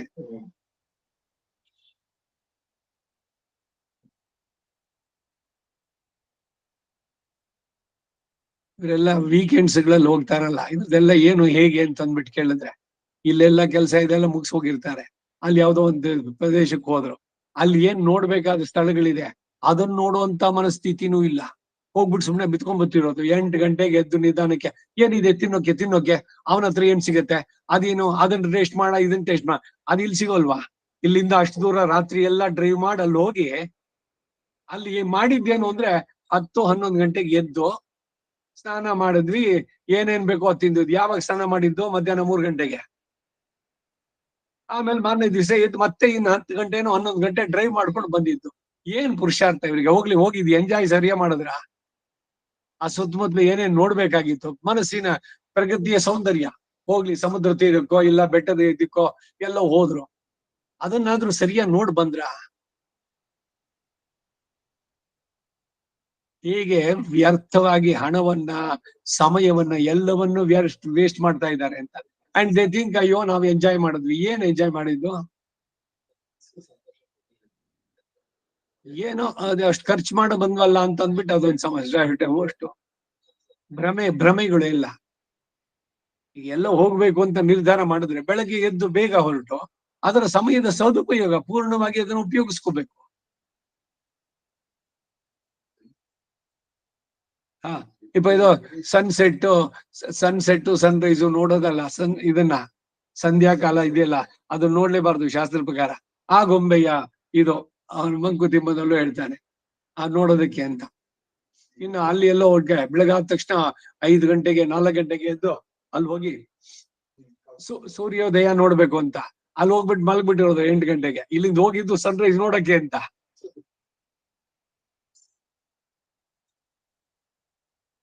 ಬರೀ ಶ್ರಮ ಸಾಧ್ಯ ಎಲ್ಲ ಇದ್ರದ್ದೆಲ್ಲ ಮಾಡ್ಕೊಂಡು ಬಂದಿದ್ದು ವ್ಯರ್ಥ. ಲೈಫನ್ನೇ ಹೀಗೆ ವ್ಯರ್ಥ ಮಾಡ್ಕೊಳ್ಳುವಂಥದ್ದು. ಅದರಿಂದ ವಿವೇಕ ಬರಬೇಕು, ಮತ್ತೆ ಮನಸ್ಸಿನ ಚಂಚಲತೆಯನ್ನ ಪ್ರಯತ್ನ ಪೂರ್ವಕವಾಗಿ ಅಡಗಿಸಬೇಕು. ಇದಕ್ಕೆ ಅವನು ಉತ್ತರ ಮುಂದಕ್ಕೆ ಹೇಳ್ತಾನೆ ಕೃಷ್ಣ. ಪ್ರಮಾತಿ ಅಂತ ಹೇಳಿರೋದು ಅನ್ಯತ್ರ ಚರತಿ, ಮೂಲದಲ್ಲಿರುವ ಬಲವತ್ ಶಬ್ದವನ್ನ ಪ್ರಮಾತಿ ಎಂಬುದರಲ್ಲಿ ಸೇರಿಸಿ ಪ್ರಾಪ್ತವಾಗುವ ಅರ್ಥವನ್ನ ಬಲಾತ್ ಪ್ರಮತ್ಯ ಎಂದು ವ್ಯಾಖ್ಯಾನ ಮಾಡಿದರು ರಾಮಾನುಜರು. ಅಥವಾ ಬಲವತ್ ಎಂಬುದು ಪ್ರಮಾತಿ ಶಬ್ದಕ್ಕೆ ಎಂಬುದಕ್ಕೆ ಕ್ರಿಯಾ ವಿಶೇಷಣವನ್ನಾಗಿಯೂ ಭಾವಿಸಬಹುದು. ಮನಸ್ಸಿನ ಸ್ವಭಾವವೇ ಚಂಚಲವಾದ್ದರಿಂದ ಒಂದೇ ಕಡೆ ನಿಲ್ಲಿಸಲು ಸಾಧ್ಯ ಇಲ್ಲ ಎಂಬ ಭಾವ. ಯೋಗಾಭ್ಯಾಸಕ್ಕೆ ಐಕಾಂತ್ಯವೂ ಅವಶ್ಯಕ. ಮನಸ್ಸಿನ ಏಕಾಂತತೆ, ಹೊರಗಡೆ ಏನೇನು ಪ್ರಚೋದನೆಗಳು ಬರುತ್ತೆ ಅದು ಯಾವುದು ಇರಬಾರ್ದು, ಅದಕ್ಕೆ ಬೇಕು ಐಕಾಂತ್ಯ. ಮನಸ್ಸು ಆತ್ಮನಲ್ಲೇ ಸಕ್ತವಾಗಬೇಕು. ಹಾಗಿರುವುದು ಕಷ್ಟವೇ.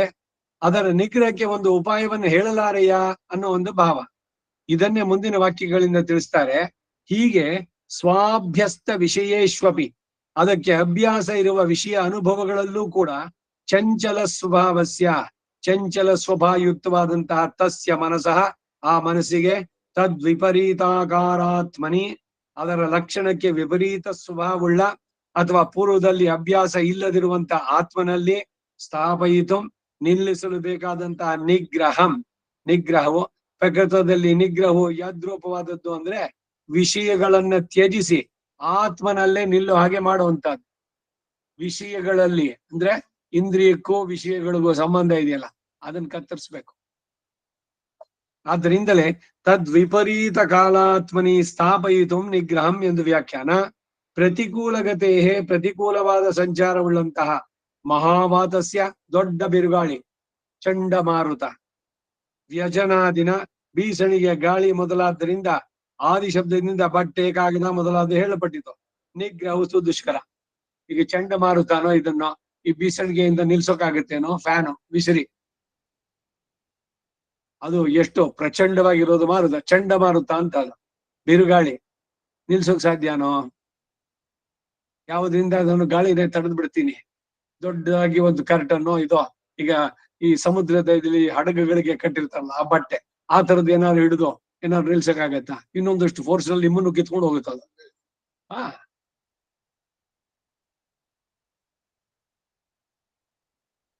ನಿಗ್ರಹವು ಸುದುಷ್ಕರ, ತುಂಬಾ ಕಷ್ಟ ಸಾಧ್ಯ ಎಂದು ಅಹಂ ಮನ್ಯೆ, ನಾನು ತಿಳಿತೇನೆ. ಮನಸ್ಸು ಚಂಚಲ ಸ್ವಭಾವ ಉಳ್ಳದ್ರಿಂದ ವಿಷಯಗಳಲ್ಲೇ ಅದಕ್ಕೆ ಪ್ರವರ್ತನೆ. ಒಂದೇ ವಿಷಯದಲ್ಲೂ ಸ್ಥಿರವಾಗಿ ನಿಲ್ಲೋದಿಲ್ಲ. ಒಂದನ್ನ ಬಿಟ್ಟು ಇನ್ನೊಂದರಲ್ಲಿ ಪ್ರವರ್ತಿಸುವುದರಲ್ಲಿ ಅದಕ್ಕೆ ಅಪೇಕ್ಷೆ ಒಂದು ಕ್ಷಣ ಅಷ್ಟೇ. ಈಗ ಇದನ್ನೇ ಕೇಳೋಣ ಅಂತ ಬಂದಿದೆ, ಅಷ್ಟ್ರಲ್ಲಿ ಮನಸ್ಸಿನೆಲ್ಲ ಹೋಯ್ತು.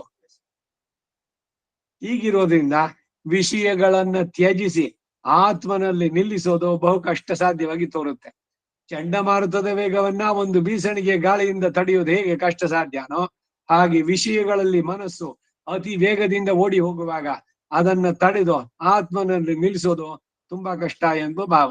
ಹೀಗೆ ಹೇಳೋದ್ರಿಂದ ಅರ್ಜುನನ ಮನೋಗತ ಆದದ್ದು ಏನು ಅಂತ ಅನ್ನೋದನ್ನು ಮುಂದೆ ವಾಕ್ಯದಂತೆ ತಿಳಿಸ್ತಾರೆ. ಮನೋನಿಗ್ರಹ ಉಪಾಯ ವಕ್ತವ್ಯಂ ಇತಿ ಅಭಿಪ್ರಾಯ. ದಯವಿಟ್ಟು ತಮ್ಮನ್ನೇ ನಂಬಿರುವ ನನಗೆ ಮನಸ್ಸನ್ನ ನಿಗ್ರಹಿಸುವ ಉಪಾಯವನ್ನ ಹೇಳಬೇಕು ಎಂದು ಪ್ರಾರ್ಥಿಸುತ್ತಾನೆ ಎನ್ನುವುದು ತಾತ್ಪರ್ಯ. ಇದಿಷ್ಟು 32, 33, 34 ಆ ಶ್ಲೋಕಗಳು. ಶ್ರೀ ಭಗವಾನುವಾಚ. ಮೂಲ ಅಸಂಶಯಂ ಮಹಾಬಾಹೋ ಮನೋ ದುರ್ನಿಗ್ರಹಂ ಚಲಂ ಅಭ್ಯಾಸೇನ ತು ಕೌಂತೇಯ ವೈರಾಗ್ಯೇಣ ಚ ಗೃಹ್ಯತೆ ಅಸಂಯತಾತ್ಮನ ಯೋಗೋ ದುಷ್ಪ್ರಾಪ ಇತಿ ಮೇ ಮತಿ ಪಶ್ಯಾತ್ಮನ ತು ಯತತಾ ಶಕ್ಯೋ ವಾಪ್ತು ಮುಪಾಯತಃ. 36ನೇ ಶ್ಲೋಕ, 35, 36. 6ನೇ ಅಧ್ಯಾಯದ 35ನೇ ಇದು ಶ್ಲೋಕ. ಅಭ್ಯಾಸೇನ ತು ಕೌಂತೆಯ ವೈರಾಗ್ಯೇನ ಚ ಗೃಹ್ಯತೆ. ಸಾಧ್ಯವೇ ಇಲ್ಲ ಅಂತಿಲ್ಲ. ನೀನ್ ಹೇಳೋದು ಸರಿ, ಕಷ್ಟ ಸಾಧ್ಯ. ನೀನ್ ಮನಸ್ಸು ಮಾಡಿದ್ರೆ ಸಾಧ್ಯ ಆಗತ್ತೆ. ಕಷ್ಟಪಡ್ಬೇಕು ಅದಕ್ಕೆ ಸ್ವಲ್ಪ. ಏನೇ ಸಿಗ್ಬೇಕಾದ್ರೂ ಕೂಡ ಸುಲಭವಾಗಿ ಸಿಗತ್ತೇನೋ. ಈ ಒಂದು ಸುಭಾಷಿತ, ಉದ್ಯಮೇ ನೈವ ಸಿದ್ಧಂತೆ ಕಾರ್ಯಾಣಿ ನ ಮನೋರಥೈ ನೈ ಸೂಕ್ತಸ್ಯ ಸಿಂಹಸ್ಯ ಪ್ರವಿಶಂತಿ ಮುಖೇ ಮೃಗಾಹ. ಪ್ರಯತ್ನ ಒಂದ್ ಸ್ವಲ್ಪ ಮಾಡದೇ ಇದ್ರೆ, ಪಾಪ ವಯಸ್ಸಾಯ್ತು, ಸಿಂಹ ಹಸುವಾಗಿದೆ, ಸತ್ತೋಗ್ಬಿಡುತ್ತೆ ಅಂತ ಜಿಂಕೆ ತಾನಾಗಿ ಬಂದು ಅದ್ರ ಬಾಯಿಗೆ ಬೀಳುತ್ತೇನೋ. ಅದಕ್ಕೆ ಹಸುವಾಗಿದೆ, ಹೌದು, ಹೋಗಿ ಹಿಡಿಬೇಕು ಒಂದನ್ನ. ಹಾಗೆ ಉದ್ಯಮ ಉದ್ಯೋಗಶೀಲನಾಗು. ಅದ್ ಬೇಕು. ಉದ್ಯಮೇ ನೈವ ಸಿದ್ಧಂತೆ.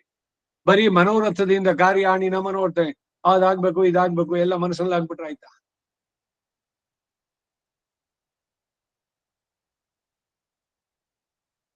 ಈಗ ಮೂಲಕ್ಕೆ ಅರ್ಥ. ಶ್ರೀ ಭಗವಾನ್ ವಾಚ, ನಿತ್ಯ ಅನಪಾಯಿನಿಯಾದ ಲಕ್ಷ್ಮಿಯೊಂದಿಗೇನೆ ಇರುವಂತ ಭಗವಂತ ಆದ ಕೃಷ್ಣ ಹೇಳ್ತಾನೆ,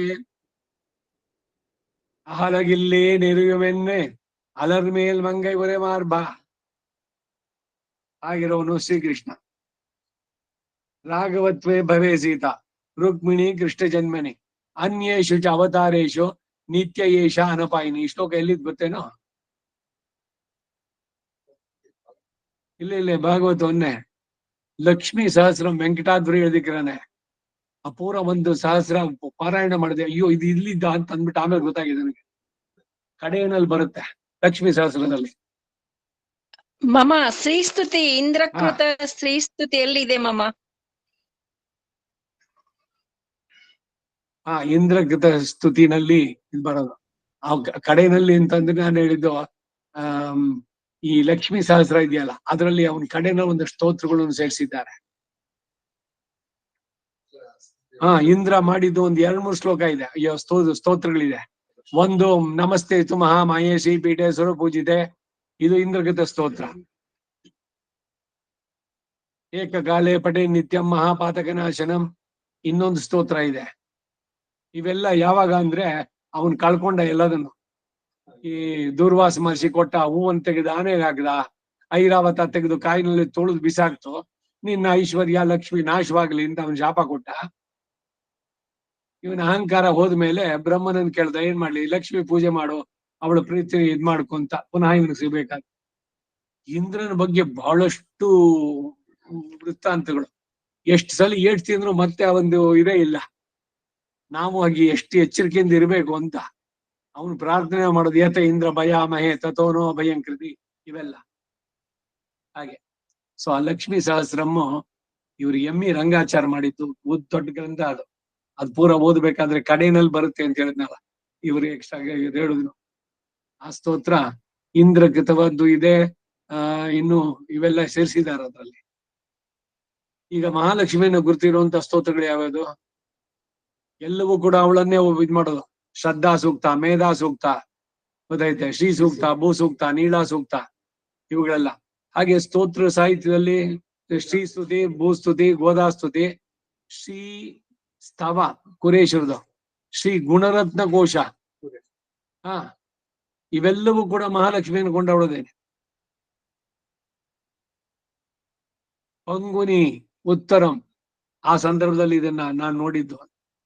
ಪಂಗುನಿ ಉತ್ತರದ ದಿವಸ ಇದು ಗದ್ಯತ್ರಯದ ಪಾರಾಯಣ ಆಗಿದ್ದು, ಅವತ್ತಿನ ದಿವಸ ಅವ್ರು ಹೇಳಿದ್ದು ಅಂತ ಹಿನ್ನೆಲೆ. ಸೊ ಪಂಗುನಿ ಉತ್ತರದಲ್ಲಿ ಗದ್ಯತ್ರಯದ ಪಾರಾಯಣನು ಮಾಡ್ಬೋದು. ಇವೆಲ್ಲ ಅದ್ರಲ್ಲಿ ಈಗ ಮಾರ್ಗಶಿರ ಮಾಸದಲ್ಲಿ ಅದಕ್ಕೆ ಈಗ ಸಾಮಾನ್ಯ ಮೇಲ್ಕೋಟೆ ಇದೆಲ್ಲ ಗದ್ಯತ್ರಯ ಪಾರಾಯಣ ಪ್ರತಿದಿನ ತಿರುಪಾವ ಇದ್ರ ಜೊತೆಗೆ ಅವುಗಳನ್ನ ಮಾಡೋದು. ಮಹಾಲಕ್ಷ್ಮಿ ಅವಳನ್ನು ಉದ್ದೇಶಿಸಿ ರಂಗನಾಯಕಿಯನ್ನ ಇದ್ ಮಾಡಿ ಹೇಳಿದ್ದು ಅಂತ ಅಂದ್ಬಿಟ್ಟು ಅಲ್ಲಿ ಬರುವಂತದ್ದು. ಅಸ್ತುತೆ ತಯೈವ ಸರ್ವಂ ಸಂಪತ್ಸ್ಯತೆ ಅಂತ ಬರುತ್ತಲ್ಲ ಅದರಲ್ಲಿ. ಹೀಗೆ ನಿತ್ಯ ಅನಪಾಯಿನಿಯಾದ ಲಕ್ಷ್ಮಿಯೊಂದಿಗೆ ಇರುವಂತ ಭಗವಂತ ಶ್ರೀಕೃಷ್ಣ ಹೇಳ್ತಾನೆ, ಮನೋನಿಗ್ರಹೋಪಾಯವನ್ನ ದಯಮಾಡಿ ಹೇಳಬೇಕು ಎಂದು ಹಿಂದಿನ 2 ಶ್ಲೋಕಗಳಿಂದ ಪ್ರಾರ್ಥಿಸಿದರು. ಯಾರು? ಅರ್ಜುನ. ಭಕ್ತವತ್ಸಲನಾದ್ದರಿಂದ ಉಪಾಯ ಏನು ಅನ್ನೋದನ್ನು ತಿಳಿಸ್ತಾ ಇದ್ದಾರೆ. ಮನಸ್ಸು ಚಂಚಲ ಎಂದು, ಅದನ್ನ ವಿಷಯಗಳಲ್ಲಿ ಪ್ರವರ್ತಿಸದ ಹಾಗೆ ಮಾಡಿ ಆತ್ಮನಲ್ಲಿ ನಿಲ್ಲಿಸುವುದು ತುಂಬಾ ಕಷ್ಟ ಎಂದು ಹೇಳಿದ. ಆತನ ಮಾತನ್ನು ಒಪ್ಪಿಕೊಂಡು ಮನಸ್ಸು ಚಂಚಲ, ಅದರ ನಿಗ್ರಹವು ಕಷ್ಟ ಎಂಬುದೇನೋ ಒಪ್ಪತಕ್ಕದ್ದೇ. ಆದರೆ ಸರ್ವತಾ ಅದನ್ನು ಜಯಿಸುವುದು ಅಸಾಧ್ಯ ಎಂದು ತಿಳಿಬೇಡ.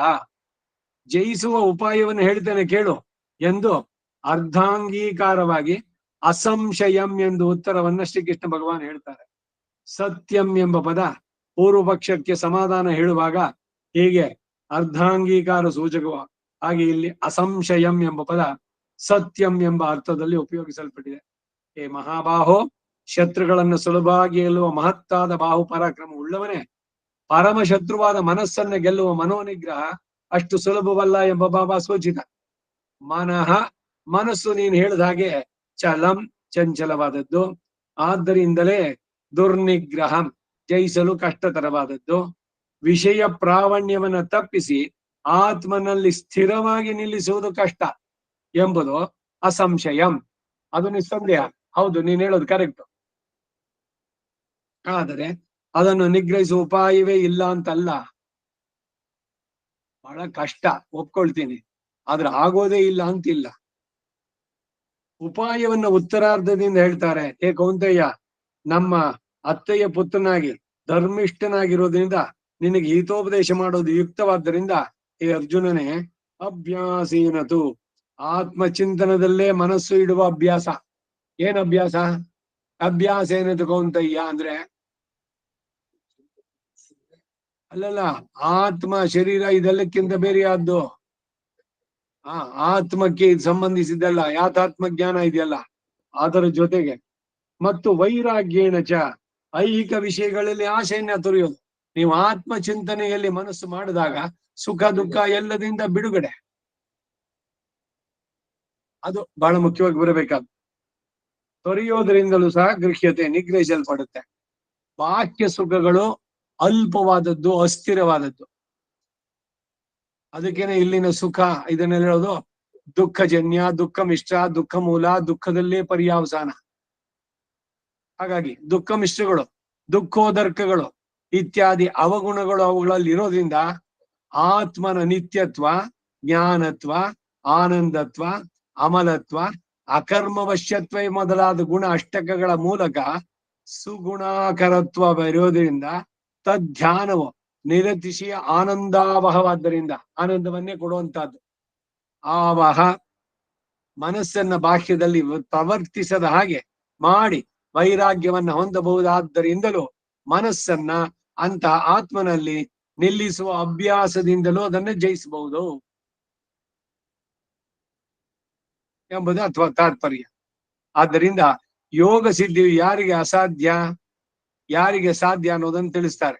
ಅಸಮ್ಯತಾತ್ಮನ, ಹೀಗೆ ಅಭ್ಯಾಸ ವೈರಾಗ್ಯಗಳಿಂದ ನಿಗ್ರಹಿಸಲ್ಪಡದೇ ಇರುವಂತಹ ಮನಸ್ಸುಳ್ಳವನಿಂದ ಯೋಗ, ಆತ್ಮಾವಲೋಕನ, ಅಂದರೆ ಯೋಗ ಶಬ್ದಕ್ಕೆ ಯೋಗ ಸಿದ್ಧಿ ಎಂದರ್ಥ ಹೇಳಲು ಕಾರಣ ಏನು ಅಂದ್ರೆ, ಪ್ರಕರಣದಿಂದಲೂ ಯೋಗ ಸಂಸಿದ್ಧಿಯ ವಿಷಯದಲ್ಲೇ ಸಂದೇಹವನ್ನ ಪ್ರಕಟಿಸಿದ್ದರಿಂದಲೂ ಮತ್ತು ಮುಂದಿನ ಶ್ಲೋಕದಲ್ಲಿ ಅಪ್ರಾಪ್ಯ ಯೋಗ ಸಂಸಿದ್ಧಿಂ ಎಂಬ ಪ್ರಯೋಗದಿಂದ ವ್ಯಕ್ತಪಡೋದ್ರಿಂದ ಯೋಗ ಸಿದ್ಧಿಯ ಇಲ್ಲಿ ಅಭಿಪ್ರೇತ. ದುಷ್ಪ್ರಾಪ, ಹೊಂದಲು ಅಸಾಧ್ಯ, ಇತಿ ಮೇ ಮತಿ ಎಂಬುದು ನನ್ನ ಅಭಿಪ್ರಾಯ. ಯತತ, ಈ ಪ್ರಯೋಗ ಆರ್ಷವು ವ್ಯಾಕರಣ ಅನುಗುಣವಾಗಿ ಯತಮಾನೇನ ಎಂದಿರತಕ್ಕದ್ದು. ಹೀಗೆ ಅಭ್ಯಾಸದ ಮೂಲಕ ಸರಿಯಾಗಿ ಪ್ರಯತ್ನ ಪಡುವಂತಹ ವಶ್ಯಾತ್ಮನಾತು, ಬಾಹ್ಯ ವಸ್ತುಗಳಲ್ಲಿ ತೊಳಲಾದ ಹಾಗೆ ವಶ ಮಾಡಿಕೊಂಡಿರುವ ಮನಸ್ಸುಳ್ಳ ಯೋಗಿಗಾದರೂ ಉಪಾಯತಃ, ಉಪಾಯವಾಗಿ ಮನಸ್ಸು ಪ್ರಬಲವಾದರೂ ಹೀಗೆ ಉಪಾಯದಿಂದ ಅವಾಪ್ತುಂ ಶಕ್ಯ, ಯೋಗ ಸಿದ್ಧಿಯನ್ನು ಹೊಂದಲು ಸಾಧ್ಯ. ಮನಸ್ಸೇನೋ ನೀನು ಹೇಳಿದ ಹಾಗೆ ಪ್ರಮಾತಿ ಬಲವದೃಢವಾಗಿರಬಹುದು, ಆದರೂ ಉಪಾಯದಿಂದ ಮನಸ್ಸನ್ನು ಗೆಲ್ಲೋದು ಹೇಗೆ ಅಂದ್ರೆ, ಕರ್ಮಯೋಗವನ್ನು ಆರಂಭಿಸಿ ಅಭ್ಯಾಸದಿಂದ ಮನಸ್ಸು ಆತ್ಮನಲ್ಲೇ ಇರುವ ಹಾಗೂ ಬಾಹ್ಯ ವಿಷಯಗಳಲ್ಲಿ ಪ್ರವರ್ತಿಸದ ಹಾಗೂ ಮಾಡಿಕೊಂಡ್ರೆ ಇಂತಹ ವೈರಾಗ್ಯದಿಂದ ಸಾಧ್ಯ ಅಂತ ಹೇಳ್ಬೋದು. ಈ ಮಾತನ್ನ ಸಂಗ್ರಹವಾಗಿ ನಾನು ಹೇಳಿದೆ. ಯೋಗ ಯೋಗ ಇದ್ರದಕ್ಕೆ ಎಷ್ಟು ಸ್ಪಷ್ಟವಾಗಿ ಬಂತು ಅನ್ನೋದಕ್ಕೆ ಯಾರು ಅಪ್ರಿಶಿಯೇಟ್ ಮಾಡಿ ಇದನ್ನು ಹಾಕಿದ್ದು ನೋಡಿದ್ರ ಕುಮಾರವ್ಯಾಸ ಮಂಟಪದಲ್ಲಿ ಸಂಗೀತ ಕಾರ್ಯಕ್ರಮದಲ್ಲಿ ಮನಸ್ಸನ್ನ ನಿಗ್ರಹಿಸೋದು ಕಷ್ಟ ಅನ್ನೋದನ್ನ ಇದ್ರಲ್ಲಿ ನೆನಪಾಯ್ತು. ಯಾಕದು ಬಂದಿದ್ದಲ್ಲಿ ಅಂದ್ರೆ ಸಂಗೀತದಿಂದ ಮನಸ್ಸನ್ನು ಉಪಾಯದಿಂದ ತಿರುಗಿಸುವಂತದ್ದು. ಈಗ ಸಂಗೀತ ಕೇಳ್ತಾ ಇದ್ದಂಗೆ ಸಂಗೀತದಲ್ಲಿ ಅಭಿರುಚಿ ಇದ್ರೆ ಅದರಲ್ಲೇ ನಿಮ್ಮ ತನ್ಮಯತೆ ತಲ್ಲೀನತೆ ಬಂದ್ಬಿಡುತ್ತೆ. ಆ ತಲ್ಲೀನತೆ ಬಂದಾಗ ಏನೋ ಮನಸ್ಸು ಬೇರೆ ಎಲ್ಲೂ ಕಡೆ ಹೋಗಲ್ಲ. ಮನಸ್ಸನ್ನ ನಿಲ್ಲಿಸೋದಕ್ಕೆ ಸಾಧ್ಯವಾಗ್ಲಿಲ್ವಾ ಅಲ್ಲಿ? ಸಂಗೀತ ಮಾಧ್ಯಮ ಹೇಗೆ ಉಪಯೋಗ ಆಗುತ್ತೆ ಅನ್ನೋದು.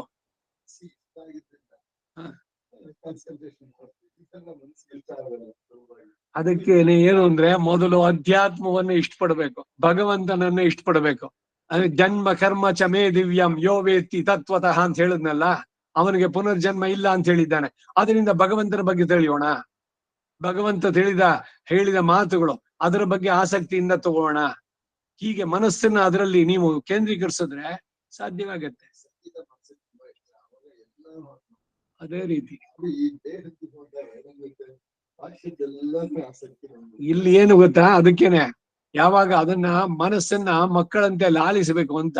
ಈಗೇನೋ ಇದೊಂದನ್ನು ಓದ್ಬೇಕು ಅಂತ, ಅಯ್ಯೋ ಏನ್ ಓದೋದು ಇದನ್ನ ದಿವ್ಸ ಆಗ್ಲು ಅಂತ ಇಲ್ಲ. ಇದು ಸ್ವಲ್ಪನೇ ಇದು ನಮ್ಮ ಆತ್ಮದ ಉದ್ಧಾರಕ್ಕೆ, ಆತ್ಮದ ಆನಂದ ಈ ವಿಷಯದಗಳಿಗಿಂತ ಮೇಲಾದದ್ದು ಅಂತ ಮನಸ್ಸಿಗೆ ಇದನ್ನ ಅರಿವುಂಟು ಮಾಡ್ಬೇಕು.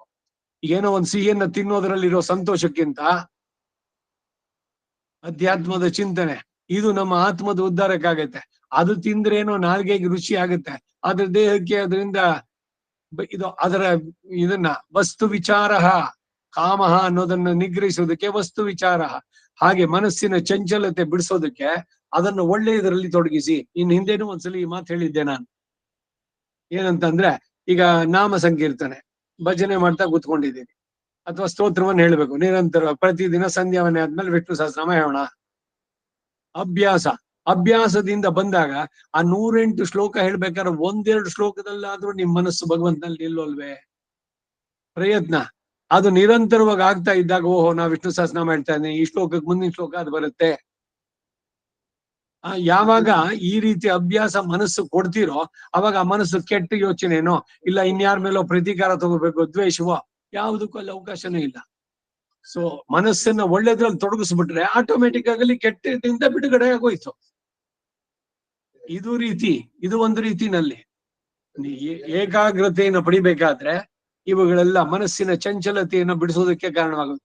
ಅಭ್ಯಾಸ ಏನು ಕೌಂತೆಯ್ಯ ವೈರಾಗ್ಯೇಣ ಚ ವಿರಾಗ.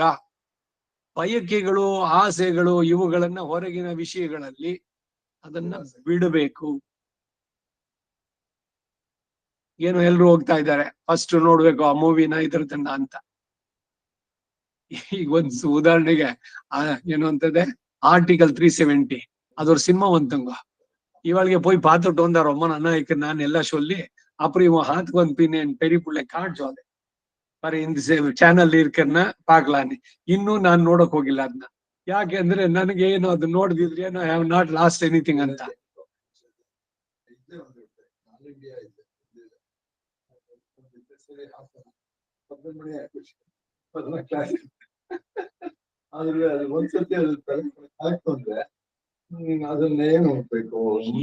ಹೀಗೇನೆ ವಿಷಯಗಳು ಒಂದ್ರಿಂದ ಒಂದಕ್ಕೆ ಬರುವಂತಹದ್ದು.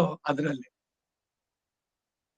ಥಿಯೇಟರ್ಗೆ ಹೋಗಿ ನೋಡ್ಬೋದು. ನಾನು ಥಿಯೇಟರ್ಗೆ ಹೋದ್ರೆ ಅದು ಆ ಸ್ಪೀಕರ್ದು ಸಿಕ್ಕಾಪಟ್ಟೆ ಕಿವಿಗೆ ಹೊಡಿದಂಗೆ ಆಗತ್ತೆ ನನಗೆ. ಐ ಕ್ಯಾನಾಟ್ ಟಾಲರೇಟ್ ದಟ್ ಅಂತ. ಬೇರೆ ಎಲ್ಲ ಆಗ್ಲಿ ಶರೀರದ ಮೇಲೆ ಎಷ್ಟು ಕೆಟ್ಟ ಪ್ರಭಾವ ನಮಗೆ ಈ ವಯಸ್ಸಿನಲ್ಲಿ. ಸೊ ಅದರಿಂದ ಬೇಡ, ನಾನು ಯಾವ ಸಿನಿಮಾ ಥಿಯೇಟರ್ಗೂ ಹೋಗಲ್ಲ.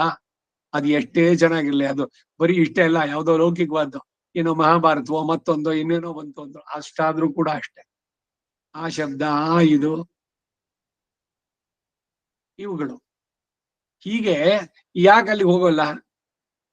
ಇದಕ್ಕೇನೆ ಆ ತೆನಾಲಿ ರಾಮನ್ ಕತೆ, ಬೆಕ್ಕು ಹಾಲು ಕುಡಿದಂತೆ ಮಾಡೋದಕ್ ಸಾಧ್ಯನೋ? ಅವ್ನ್ ಮಾಡದ, ಬಿಸಿ ಹಾಲು ಇಟ್ಬಿಟ್ಟು ಅದ್ರಲ್ಲಿ ತಲೆ ಹದ್ದದ 2-3 ಸಲ, 3ನೇ ಸಲ ತಣ್ಣಗಿರೋ ಹಾಲು ಕೊಂಡ್ರು ಕೂಡ ಅದ್ ಕಂಡು ಓಡುತ್ತದು. ಹಾಗೆ ಮನಸ್ಸಿಗೆ ಇದರ ಬಗ್ಗೆ ವೈರಾಗ್ಯವನ್ನು ಚೆನ್ನಾಗಿ ಹೆಚ್ಚಿಸ್ಬೇಕು. ಆಗ ವಿಷಯಗಳ ಬಗ್ಗೆ ಬಯಕೆಗಳು ಬರೋಲ್ಲ. ಈಗ ಜಿಹ್ವಾ ಚಾಪಲ್ಯ ಹೇಗೆ ಇದನ್ನ ಕಂಟ್ರೋಲ್ ಮಾಡ್ಬೇಕು ಅಂತಂದ್ರೆ ಅದರ ದುಷ್ಪರಿಣಾಮಗಳನ್ನೇ ಹೆಚ್ಚಿಗೆ ಚಿಂತನೆ ಮಾಡಿ ಮನಸ್ಸಿಗೆ ಅದನ್ನ ಚೆನ್ನಾಗಿ ಮನವರಿಕೆ ಮಾಡಿ ತಿನ್ನಬೇಕು ಅನ್ಸೋಲ್ಲ. ಇವಾಗ ಏನೋ ಬಹಳ ಚೆನ್ನಾಗಿ ಮಾಡಿದ್ದಾರೆ, ಕೈ ಗ್ಲೌಸ್ ಹಾಕೊಂಡು ಹಾಡ್ತಾರೆ, ಎಲ್ಲ ಸರಿ. ಆದ್ರೆ ಅದು ಭಗವದ್ ಅರ್ಪಿತವಾಯ್ತು? ಇಲ್ದಿದ್ರೆ ಅದು ಕೇವಲ ಆಗ ಬರೀ ಪಾಪ. ಎಲ್ಲ ಯಾವ್ಯಾವ ಕರ್ಮಜೀವಿಗಳು ಆ ರೂಪದಲ್ಲಿ ಬಂದು ಆತ್ಮಗಳು ಅದ್ರ ಜೊತೆ ಇರುವಂತಹದ್ದು ಕೇವಲ ಆಗ. ಹಾಗೆ ಅಂತಂದಾಗ ನಾಲಿಗೆಗೆ ರುಚಿ ಅದು, ಆದ್ರೆ ಅದೇನು ಭಗವದ್ ಅರ್ಪಿತವಾಯ್ತೆ, ಪ್ರಸಾದವಾಯ್ತೆ? ಇದು ನೋಡಿದಾಗ ಆ ಮನಸ್ಸಿಗೆ ಬಂದ್ರೆ ನಿಮ್ಗೆ ಅದ್ ತಿನ್ಬೇಕು ಅನ್ಸುತ್ತೋ? ಎಲ್ಲದರಲ್ಲೂ ಇದೇನೆ. ಅದಕ್ಕೆ ವಸ್ತು ವಿಚಾರ. ಯಾವುದೇ ಒಂದು ಬಗ್ಗೆ ಒಂದು ಕ್ರೇಜ್ ಬರುತ್ತೆ ಅಂತಂದ್ರೆ ಅದನ್ನ ವಿಚಾರ ಮಾಡಿ. ನಿಮ್ಮ ಆತ್ಮದ ಉದ್ಧಾರಕ್ಕೆ ಅದು ಎಷ್ಟು ಪೂರಕವಾಗತ್ತೆ ಅನ್ನೋದ್ರ ಬಗ್ಗೆ.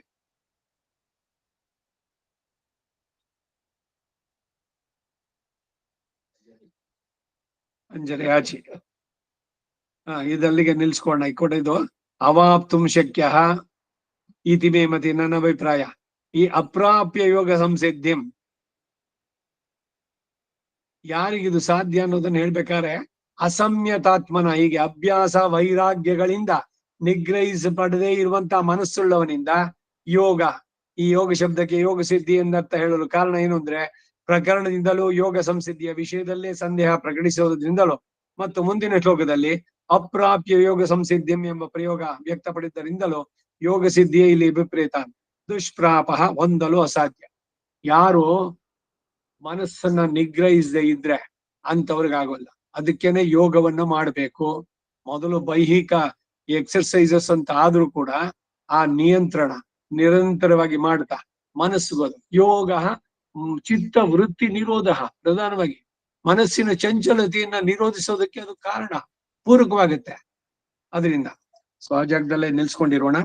ವಸುದೇವ ಸುತಂ ದೇವಂ ಕಂಸ ಜಾಣೂರಮರ್ದನಂ ದೇವಕೀ ಪರಮಾನಂದಂ ಕೃಷ್ಣಂ ವಂದೇ ಜಗದ್ಗುರುಂ ಅತಸಿ ಪುಷ್ಪ ಸಂಕಾಶಂ ಹಾರನೋಪರಶೋಭಿತಂ ರತ್ನಗಂಗಣ ಕೇಯೂರಂ ಕೃಷ್ಣಂ ವಂದೇ ಜಗದ್ಗುರುಂ ಕುಟಿಲಾಲಗಮ್ಯುಕ್ತಂ ಪೂರ್ಣಚಂದ್ರ ನಿವಾನನಂ ರಸತ್ಕುಂಡಲಧರಂ ದೇವಂ ಕೃಷ್ಣಂ ವಂದೇ ಜಗದ್ಗುರುಂ ಮಂದಾರಗಂಧ ಸಂಯುಕ್ತಂ ಚಾರುಹಾಸಂ ಚತುರ್ಭುಜಂ ಪರಿಪಿಂಚಾವಚೂಡಾಂಗಂ ಕೃಷ್ಣಂ ವಂದೇ ಜಗದ್ಗುರುಂ ಗೋಪಿಕಾನಾಂಗುಜದ್ವಂದ್ವಂ ಕುಂಕುಮಾಂಕಿತವಕ್ಷಸಂ ಶ್ರೀನಿಕೇತಂ ಮಹೇಶ್ವಾಸಂ ಕೃಷ್ಣಂ ವಂದೇ ಜಗದ್ಗುರುಂ ೀವತ್ಸಾಂಗಂ ಮಹೋರಸ್ಕಂ ವನಮಾಲಾ ವಿರಾಜಿತಂ ಶಂಖಚಕ್ರಧರಂ ದೇವಂ ಕೃಷ್ಣಂ ವಂದೇ ಜಗದ್ಗುರುಂ ಕೃಷ್ಣಾಷ್ಟಕಮಿದಂ ಪುಣ್ಯಂ ಪ್ರಾತರುದ್ಧಾಯ ಪಡೇತ್ ಕೋಟಿ ಜನ್ಮಗತಂ ಪಾಪಂ ಸ್ಮರಣೇನ ವಿನಶ್ಯತಿ. ಕವಿತಾರ್ಕಿಕ ಸಿಂಹಾಯ ಕಲ್ಯಾಣ ಗುಣಶಾಲಿನೇ ಶ್ರೀಮತೆ ವೆಂಕಟೇಶಾಯ ವೇದಾಂತ ಗುರವೇ ನಮಃ. ವಾದಿದ್ವ್ಯಶಿರೋಭಂಗ ಪಂಚಾನ ಪರಾಕ್ರಮ ಶ್ರೀಮಾನ್ ವೆಂಕಟನಾಥಾರ್ಯಶ್ಚಿರಂ ವಿಜಯತಾಂ ಭವೆ. ಶ್ರೀಮತೆ ನಿಗಮಾಂತ ಮಹಾದೇಶಿಕಾಯ ನಮಃ. ಸರ್ವಂ ಶ್ರೀ ವಾಸುದೇವಾರ್ಪಣಮಸ್ತು. ನಮಸ್ಕಾರ ಮಾಮ. ಅವ್ರು ಎಕ್ಸಿಟ್ ಆಯ್ತು ಅವ್ರು. ಅದೇ ನೇತತೆ அவரு நேத்தத்தை விஷயத்த ஜாபிக்கிறமான்கேனிந்த சாயுஜ்யம்ன்றது சாயுஜ்யம்ன்றது பரமபது அன்னு தஸ்யவம் சாயுஜ்யம்னாரு. சாயுஜ்யோ பரமபது அன்னு சாயுஜ்யோ அங்கு அத்னேய பரமபதத்துக்கு மோட்சத்துக்கு சாதன அங்கமாயிக்குதுன்னு சொல்லணுமாய்ந்தேன்கேனிந்த. அப்படியா? நமக்கு அது தெரியாது. நான் சாயுஜ்யம் தಕ್ಷಣ ಭಗವಂತ ಸಾನ್ನಿಧ್ಯದ ಪೋರ್ ಕೇಳಿக்கிறದೇನ್ ಕೇಳಿದ್ರು. இல்ல பரவாயில்ல, அது எல்லாருக்கும் எல்லாம் தெரிஞ்சுக்கண்டா. ನೆಕ್ಸ್ಟ್ ಭಗವಂತನ ಸಾನ್ನಿಧ್ಯ ಅದು ಸಾನ್ನಿಧ್ಯ ಸರಿ, ಸಾಯುಜ್ಯ ಬೇರೆ ಸಾನ್ನಿಧ್ಯ ಬೇರೆ. ಸಾಯುಜ್ಯ ಅನ್ನೆ ಸಾಯುಜ್ಯ ಸಾನ್ನಿಧ್ಯமா ಸಾಯುಜ್ಯನಾಗ ಪರಮಪದು ಅದೇ ಕಡಿಸಿತದು. ಸಾಯುಜ್ಯಮ